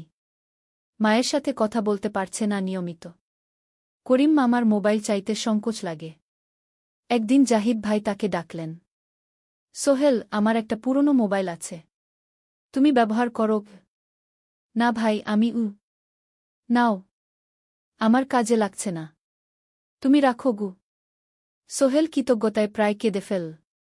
ধন্যবাদ ভাই মোবাইল পেয়ে সোহেল প্রথমেই মাকে ফোন করল। মা খুব খুশি হলেন। এতদিন ফোন করিসনি কেন? মা, মোবাইলটা নষ্ট হয়ে গিয়েছিল। নতুন নিয়েছি। মায়ের গলায় স্বস্তি ফুটে উঠল। ষষ্ঠ অধ্যায়, নতুন সুযোগ। আরও 3 মাস কেটে গেল। সোহেল পুরোপুরি সুস্থ হয়ে গেছে। তার জীবন আবার স্বাভাবিক হয়ে এসেছে। সে এখন কম্পিউটার ট্রেনিং শেষ করেছে। সার্টিফিকেট পেয়েছে। কিন্তু একটা ঘটনা তার জীবনে বড় পরিবর্তন নিয়ে এলো। একদিন সকালে আলী সাহেব তাকে ডাকলেন। সোহেল, বসো। সোহেল বসল। মনে একটু ভয় লাগছিল। আলী সাহেব কি তাকে বকবেন? সোহেল, তুমি তো এখন কম্পিউটার চালাতে পারো? জি স্যার, একটু একটু শিখেছি। ভালো। আমি তোমার কাজ দেখছি। তুমি খুব পরিশ্রমী আর সৎ। আমাদের কোম্পানিতে এরকম মানুষের দরকার। সোহেল কিছু বুঝতে পারছিল না। আমি তোমাকে একটা সুযোগ দিতে চাই। আমাদের কোম্পানি একটা ট্রেনিং প্রোগ্রাম চালু করছে নতুন কর্মচারীদের জন্য। 6 মাসের কোর্স। কম্পিউটার অ্যাকাউন্টিং, ভবন নির্মাণের হিসাব নিকাশ, প্রজেক্ট ম্যানেজমেন্ট সব শিখবে। কোম্পানি সব খরচ দেবে। ট্রেনিংয়ের সময় তোমার বেতনও চলবে। রাজি আছো? সোহেল বিশ্বাস করতে পারছিল না। স্যার, সত্যি? আমাকে এত বড় সুযোগ দিচ্ছেন? হ্যাঁ। তুমি ভালো ছেলে, পরিশ্রমী। আমি তোমাকে এগিয়ে দিতে চাই। ভবিষ্যতে তুমি এই কোম্পানির একজন গুরুত্বপূর্ণ কর্মচারী হবে। সোহেল কৃতজ্ঞতায় প্রায় কেঁদে ফেল। ধন্যবাদ স্যার। আমি কঠোর পরিশ্রম করব। আমি জানি। সেদিন সন্ধ্যায় সোহেল মিনার দোকানে গেল। মিনাকে খবরটা দিল। মিনা খুব খুশি হল। তার চোখে জল এসে গেল। তুমি পারবে সোহেল। আমি জানি। সোহেল তার মা আর বোনকেও ফোন করে খবরটা দিল। মা কাঁদতে লাগলেন। তোর বাবা বেঁচে থাকলে কত খুশি হতো। ট্রেনিং শুরু হলো পরের মাস থেকে। প্রতিদিন সকালে 3 ঘন্টা ক্লাস, তারপর বাকি সময় অফিসের কাজ। ক্লাসে 5 জন নতুন কর্মচারী। সবাই তরুণ, উৎসাহী। শিক্ষক ছিলেন একজন অভিজ্ঞ ইঞ্জিনিয়ার। নাম রহিম স্যার। তিনি খুব ভালোভাবে সব কিছু বুঝাতেন। কম্পিউটার অ্যাকাউন্টিং, এক্সেলে জটিল ক্যালকুলেশন, প্রজেক্টের বাজেট তৈরি, সময় ব্যবস্থাপনা সব। সোহেল পুরো মনোযোগ দিয়ে শিখতে লাগল। সন্ধ্যায় বাড়ি ফিরে প্র্যাকটিস করত। করিম মামার ছেলের কাছ থেকে একটা ল্যাপটপ ধার নিত কখনো কখনো। 6 মাস পরে ট্রেনিং শেষ হল। সবাই সার্টিফিকেট পেল। আলী সাহেব একটা অনুষ্ঠান করলেন। সোহেল সেরা পারফর্মার হিসেবে একটা বিশেষ পুরস্কার পেল, 5,000 টাকা বোনাস। আলী সাহেব ঘোষণা করলেন, সোহেল, আজ থেকে তুমি আমাদের জুনিয়র অ্যাকাউন্ট অ্যাসিস্ট্যান্ট। তোমার বেতন 15,000 টাকা। সোহেল অবাক হয়ে গেল। 8,000 থেকে 15,000, প্রায় দ্বিগুণ। সেদিন রাতে সোহেল ঘুমাতেই পারল না। খুশিতে, উত্তেজনায় তার চোখে ঘুম নেই। সে ভাবল তার জীবন কিভাবে বদলে যাচ্ছে। 2 বছর আগে যে রিকশা চালাত, আজ সে একটা নামকরা কোম্পানির অ্যাকাউন্ট অ্যাসিস্ট্যান্ট। 7ম অধ্যায়, প্রেম ও প্রস্তাব। 1.5 বছর হয়ে গেল সোহেলের চট্টগ্রাম আসার। সে এখন একজন সফল যুবক। তার মা গ্রামে খুব খুশি। প্রতি মাসে সোহেল 10,000 টাকা পাঠায়। ছোট বোন ঋতু এখন কলেজে ভর্তি হয়েছে সোহেলের পাঠানো টাকায়। মায়ের চিকিৎসাও ভালোভাবে হচ্ছে। মিনার সাথে সোহেলের সম্পর্ক এখন আর শুধু বন্ধুত্ব নয়। দুজন দুজনকে ভালোবাসে। কিন্তু কেউ কাউকে সরাসরি বলার সাহস পায়নি। প্রতিদিন দেখা হয়, গল্প হয়, কিন্তু সেই একটা কথা বলা হয়ে ওঠে না। একদিন শুক্রবার ছুটির দিন। সোহেল মিনাকে বলল, আজ কি একটু ঘুরতে যাবে? কোথায়? পতেঙ্গা বিচ। তুমি কি কখনো গেছ? না। কিন্তু আমার দোকান। শুক্রবার। তোমার বাবা সামলাবে। মিনা রাজি হয়ে গেল। দুপুরে দুজনে বাস নিয়ে পতেঙ্গা গেল। সমুদ্র দেখে মিনা অবাক হয়ে গেল। কি সুন্দর! দুজনে বালিতে বসল। ঢেউয়ের শব্দ শুনতে শুনতে গল্প করছিল। হঠাৎ সোহেল বলল, মিনা, তোমার সাথে কিছু বলার ছিল। বলো। সোহেল একটা লম্বা শ্বাস নিল। তুমি জানো, আমি তোমাকে ভালোবাসি। মিনা হাসল। তার চোখ ভিজে গেল। জানি। আমিও তোমাকে ভালোবাসি, সোহেল গু। সোহেল অবাক হয়ে গেল। সত্যি? হ্যাঁ। অনেকদিন ধরেই জানি। তুমি আমার জীবনে এসে সব কিছু বদলে দিয়েছ। তোমার সাথে থাকলে আমার মনে হয় আমি যে কোনো কিছু করতে পারব গু। দুজনে কিছুক্ষণ চুপ করে বসে রইল। সমুদ্রের ঢেউ এসে পায়ে লাগছিল। সূর্য পশ্চিমে ঢলে পড়ছে। আকাশ লালকুমলা হয়ে গেছে। কিন্তু আমার বাবার সাথে কথা বলতে হবে, কি মিনা বলল। আমি তৈরি। যখন বলবে তখন বলবো। পরের সপ্তাহে সোহেল মিনার বাবার সাথে কথা বলল। আব্দুল হামিদ সাহেব প্রথমে একটু দ্বিধা করলেন। তুমি কোনো পরিবারের ছেলে? তোমার বাবা কি করতেন? সোহেল সব সত্যি বলল। তার বাবা ছিলেন স্কুল শিক্ষক। মারা গেছেন 10 বছর আগে। মা গ্রামে থাকেন। ছোট বোন কলেজে পড়ে। তুমি নিজে কি করো? আমি আলামিন কনস্ট্রাকশন কোম্পানিতে জুনিয়র অ্যাকাউন্ট অ্যাসিস্ট্যান্ট। মাসে 15,000 টাকা বেতন। আব্দুল হামিদ সাহেব ভাবলেন। তারপর বললেন, দেখো মিনা আমার একমাত্র সন্তান। তার মা নেই। আমি একা তাকে বড় করেছি। আমি চাই মিনা একজন ভালো ছেলের সাথে বিয়ে হোক। তুমি দেখতে ভালো ছেলে মনে হচ্ছে। কিন্তু আমাকে তোমার মায়ের সাথে দেখা করতে হবে। তোমার পরিবারকে জানতে হবে গি। জি আঙ্কেল। আমি ব্যবস্থা করছি। সোহেল খুশিতে আটখানা। সে সেদিন রাতেই তার মাকে ফোন করল। মাকে সব বলল। মা প্রথমে অবাক হলেন। তারপর খুশি হলেন। মিনা মেয়েটা কেমন? খুব ভালো মা। তুমি দেখলে পছন্দ করবে গি। ঠিক আছে। আমি আর ঋতু আসছি চট্টগ্রাম। 2 সপ্তাহ পর সোহেলের মা আর বোন চট্টগ্রাম এলো। সোহেল তাদের নিয়ে মিনার বাড়িতে গেল। 2 পরিবার একসাথে বসল। মিনার বাবা সোহেলের মাকে দেখে খুশি হলেন। সোহেলের মা সহজ সরল ভদ্রমহিলা। আপনার ছেলে খুব ভালো। মিনা তাকে পছন্দ করে। আমিও রাজি গো, আব্দুল হামিদ সাহেব বললেন। আমার সোহেল সৎ ছেলে। মিনাকে খুব ভালোবাসে। আমি জানি ও মিনাকে সুখে রাখবে, কি সোহেলের মা বললেন। বিয়ের তারিখ ঠিক হল। 3 মাস পর। এই 3 মাসে সোহেল যথেষ্ট টাকা জমাবে। বিয়ে হবে সাদামাটা কিন্তু সুন্দর। 8ম অধ্যায়, নতুন পথ। 3 মাস কেটে গেল দ্রুত। সোহেল প্রতিদিন কঠোর পরিশ্রম করছিল। অফিসে তার কাজের প্রশংসা হচ্ছে। আলী সাহেব তাকে এখন ছোটখাটো প্রজেক্টের হিসাব দেখতে দিচ্ছেন। সোহেল তার সঞ্চিত টাকা দিয়ে বিয়ের আয়োজন করল। বিয়ে হল মিনার বাড়ির কাছের একটা কমিউনিটি সেন্টারে। খুব বেশি লোক আসেনি। 2 পরিবারের আত্মীয় স্বজন আর অফিসের কয়েকজন সহকর্মী। কিন্তু অনুষ্ঠান ছিল খুব সুন্দর।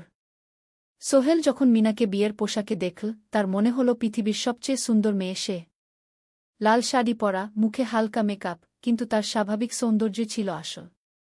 বিয়ের পর সোহেল একটা ছোট্ট ফ্ল্যাট ভাড়া নিল। 2 রুমের ফ্ল্যাট, মাসে ভাড়া 5,000 টাকা। মিনা এখনও তার পড়াশোনা চালিয়ে যাচ্ছে। আরও 1 বছর বাকি গ্র্যাজুয়েশন শেষ হতে। সোহেলের মা আর বোন গ্রামে ফিরে গেল। মা বলে গেলেন, সোহেল, মিনাকে ভালো রাখিস।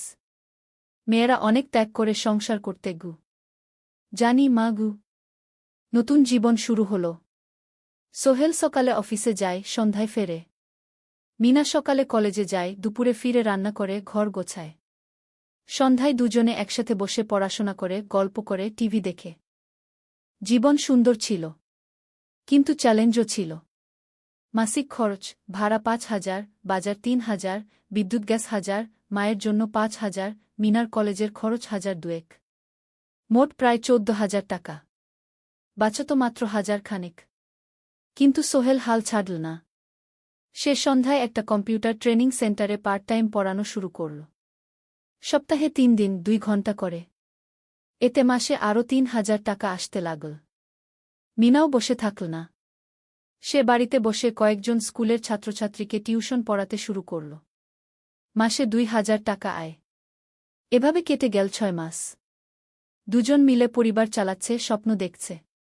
একদিন সোহেল বলল, মিনা, আমি একটা নতুন স্বপ্ন দেখছি গু। কি?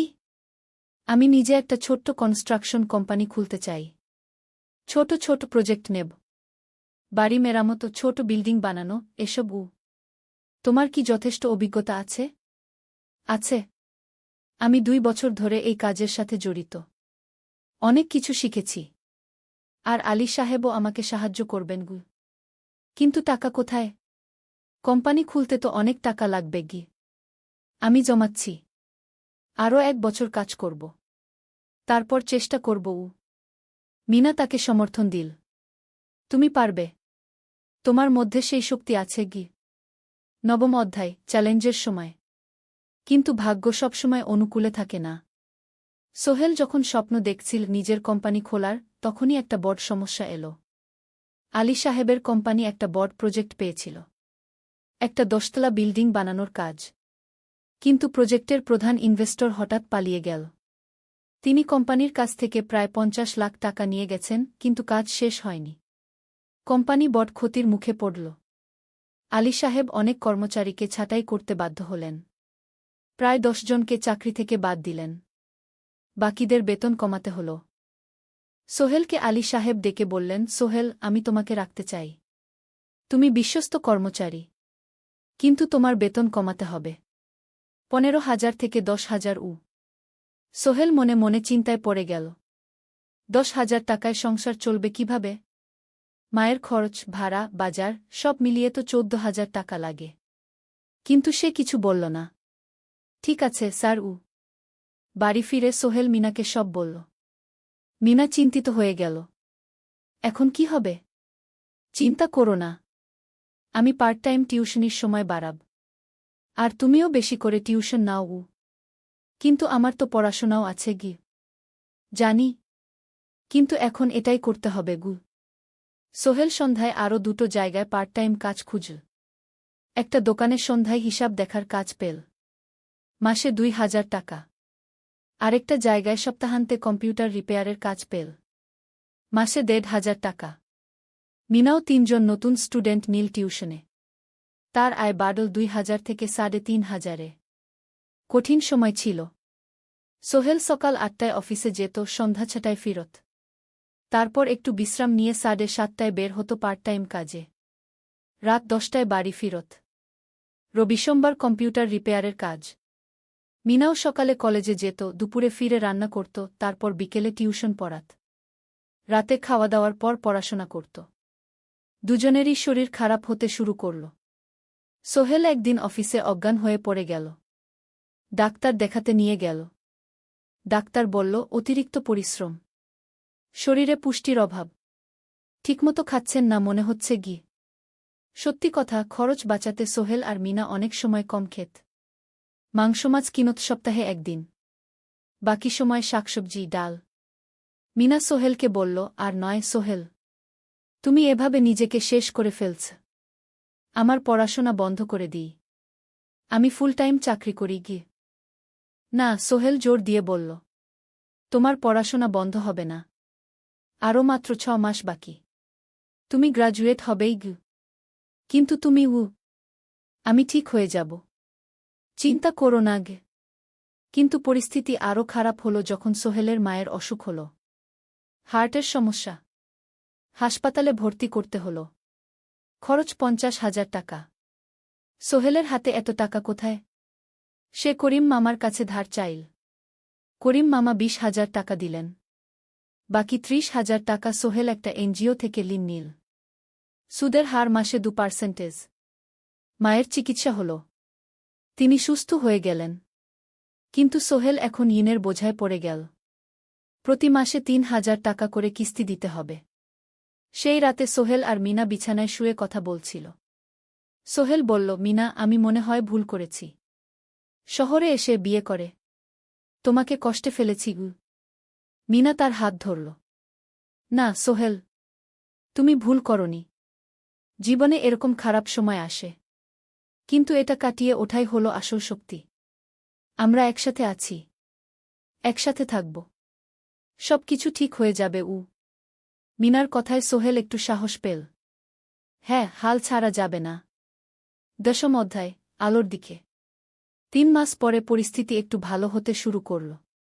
আলী সাহেবের কোম্পানি একটা নতুন প্রজেক্ট পেল। একটা স্কুল বিল্ডিং বানানোর কাজ। কোম্পানি আবার স্থিতিশীল হতে শুরু করল। আলী সাহেব সোহেলকে ডেকে বললেন, সোহেল, আমি তোমার কঠোর পরিশ্রম দেখেছি। খারাপ সময়েও তুমি কোম্পানি ছেড়ে যাওনি। আমি কৃতজ্ঞ। আজ থেকে তোমার বেতন আবার 15,000 টাকা। সোহেল খুশি হয়ে গেল। ধন্যবাদ স্যার। মিনাও গ্র্যাজুয়েশন শেষ করল। ভালো ফলাফল করল। সে এখন চাকরি খুঁজছে। একদিন মিনা একটা প্রাইভেট স্কুলে শিক্ষিকার ইন্টারভিউ দিতে গেল।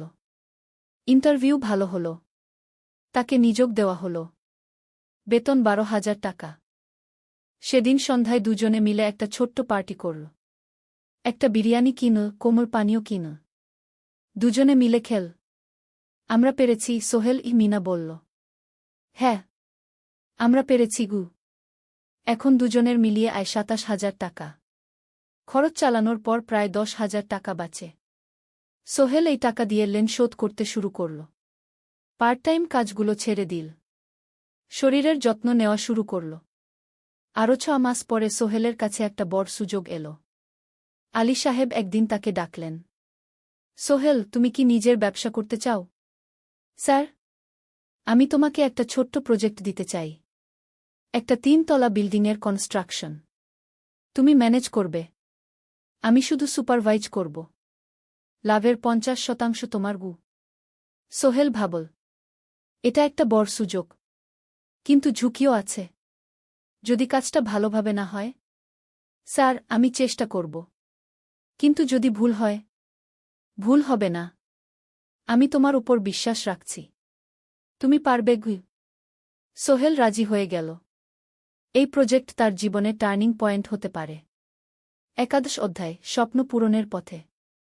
পরের 6 মাস সোহেল খুব কঠোর পরিশ্রম করল। প্রজেক্টটা ম্যানেজ করা সহজ ছিল না। শ্রমিক নিযোগ, ম্যাটেরিয়াল কেনা, কাজের তদারকি, সময়মতো কাজ শেষ করা, সব দায়িত্ব তার। প্রথম 2 মাস খুব চাপের মধ্যে গেল। একদিন একজন শ্রমিক কাজ করতে গিয়ে আহত হল। সোহেল তাকে হাসপাতালে নিয়ে গেল, তার চিকিৎসার খরচ দিল। এতে প্রজেক্টের বাজেট একটু বাড়ল, কিন্তু সোহেল জানত এটা করা দরকার। আরেকদিন ভুল ম্যাটেরিয়াল ডেলিভারি হল। সোহেল সেগুলো ফেরত পাঠাল, সঠিক জিনিস আনাল। এতে 3 দিন দেরি হল, কিন্তু কাজের মান ঠিক রইল। মিনা তাকে সবসময় সাপোর্ট করছিল। সে এখন চাকরিতে স্থিতিশীল। স্কুলের বাচ্চারা তাকে পছন্দ করে। প্রিন্সিপাল তার কাজে খুশি। প্রজেক্ট শেষ হল 6 মাসে। সময়মতো, বাজেটের মধ্যে। বিল্ডিংয়ের মালিক খুব খুশি হলেন। তিনি আলী সাহেবকে ধন্যবাদ দিলেন। আলী সাহেব বললেন, ধন্যবাদ আমাকে না, এই ছেলেকে দিন। সোহেল পুরো প্রজেক্ট ম্যানেজ করেছে গু। প্রজেক্ট থেকে মোট লাভ হল 3 লাখ টাকা। সোহেল পেল 1.5 লাখ টাকা। তার জীবনে এত টাকা এই প্রথম। সে করিম মামার ঋণ শোধ করল। এনজিওর বাকি ঋণ শোধ করল। তারপর তার মাকে 50,000 টাকা পাঠাল। মা দিয়ে গ্রামের বাড়িটা একটু মেরামত করাল, বোন ঋতুর জন্য একটা ল্যাপটপ কিনল। বাকি টাকা দিয়ে সোহেল একটা ব্যাংক অ্যাকাউন্টে জমা রাখল। ভবিষ্যতের জন্য। আলী সাহেব সোহেলকে আরও 2টো প্রজেক্ট দিলেন। এবার একটু বড়। সোহেল আত্মবিশ্বাসের সাথে সেগুলোও শেষ করল। 2 বছর পরে সোহেল সিদ্ধান্ত নিল, এবার নিজের কোম্পানি খোলার সময় এসেছে। 10 অধ্যায়, নতুন শুরু। সোহেল তার সব জমানো টাকা দিয়ে একটা ছোট্ট অফিস ভাড়া নিল। 2 রুমের অফিস। একটা রুমে কাজের জায়গা, আরেকটায় ছোট্ট মিটিং রুম। অফিসের সামনে একটা বোর্ড লাগাল, Sohel construction and development. Meena তাকে সাহায্য করছিল। সে অফিসের অ্যাকাউন্টস দেখত সন্ধ্যায় স্কুল থেকে ফিরে। দুজন মিলে একটা টিম। প্রথমে ছোট ছোট কাজ নিল। বাড়ি মেরামত, দোকান সংস্কার, ছোট বিল্ডিং কনস্ট্রাকশন। কাজের মান ভালো রাখার চেষ্টা করল। সময়মতো শেষ করল। দাম ন্যায্য রাখল। ধীরে ধীরে সোহেলের সুনাম ছড়িয়ে পড়ল। মানুষ তাকে বিশ্বাস করত। তার কাছে নতুন নতুন কাজ আসতে লাগল।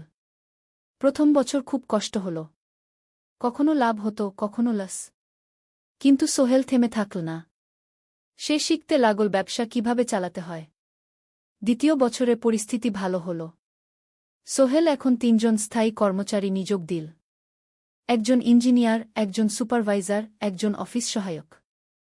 তৃতীয় বছরে একটা বড় প্রজেক্ট পেল। একটা স্কুল বিল্ডিং বানানোর কাজ। 5 তলা বিল্ডিং। সোহেল পুরো মনোযোগ দিয়ে কাজটা করল। শ্রমিকদের ভালো বেতন দিল, ভালো ম্যাটেরিয়াল ব্যবহার করল, সময়মতো কাজ শেষ করল। স্কুল কর্তৃপক্ষ খুব খুশি হল। তারা সোহেলের কাজের প্রশংসা করল। এই প্রজেক্ট থেকে সোহেল প্রায় ৫ লাখ টাকা লাভ করল। এই টাকা দিয়ে সে আরও ভালো একটা অফিস নিল, আরও কর্মচারী নিযোগ দিল। এখন তার কোম্পানিতে ১০ জন স্থায়ী কর্মচারী। প্রজেক্ট অনুযায়ী আরও শ্রমিক নিযোগ দেওয়া হয়। ১৩ অধ্যায় পরিবার। এদিকে সোহেল আর মিনার সংসারেও খুশির খবর এল। মিনা গর্ভবতী। ৯ মাস পর তাদের একটা মেয়ে হল। নাম রাখল সারা। সারা যখন জন্মাল, সোহেলের মা আর বোন চট্টগ্রামে এল। মা ১ মাস থেকে গেলেন। মিনাকে সাহায্য করলেন। সোহেল এখন একটা বড় ফ্ল্যাট ভাড়া নিয়েছে। ৩ রুমের ফ্ল্যাট। একটা রুমে সোহেল, মিনা, একটায় সারা, আরেকটায় অতিথি রুম। মায়ের জন্য সোহেল সিদ্ধান্ত নিল তাকে চট্টগ্রামে নিয়ে আসবে। গ্রামে একা থাকা ঠিক না। কিন্তু মা রাজি হলেন না। না বাবা, আমি গ্রামেই থাকব। এখানে আমার পরিচিত মানুষ আছে। তোর বোনকে নিয়ে যা।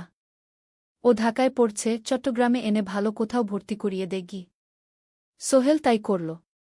ঋতুকে চট্টগ্রাম বিশ্ববিদ্যালয়ে ভর্তি করিয়ে দিল। ঋতু এখন সোহেলের ফ্ল্যাটে থাকে, বিশ্ববিদ্যালয়ে পড়ে। সোহেলের মনে হল তার জীবন এখন পরিপূর্ণ। স্ত্রী, মেয়ে, বোন সবাই তার কাছে। ব্যবসা ভালো চলছে। মা গ্রামে সুখে আছেন। ১৪ অধ্যায় সফলতার শিখরে। ৫ বছর কেটে গেল। সোহেল এখন একজন সফল উদ্যোক্তা। তার কোম্পানি কি সোহেল কনস্ট্রাকশন অ্যান্ড ডেভেলপমেন্ট এখন চট্টগ্রামে বেশ পরিচিত। প্রায় ৩০ জন কর্মচারী তার অধীনে কাজ করে। সোহেল এখন শুধু ছোট প্রজেক্ট করে না, বড় বড় প্রজেক্টও করে। একটা ৮তলা বিজনেস কমপ্লেক্স বানানোর কাজ পেয়েছে। একটা হাসপাতাল বিল্ডিং বানাচ্ছে। মিনা এখনও স্কুলে পড়ায়। সে এখন ভাইস প্রিন্সিপাল। সাথে সোহেলের কোম্পানির অ্যাকাউন্টস ম্যানেজার। দুজন মিলে ব্যবসা চালা।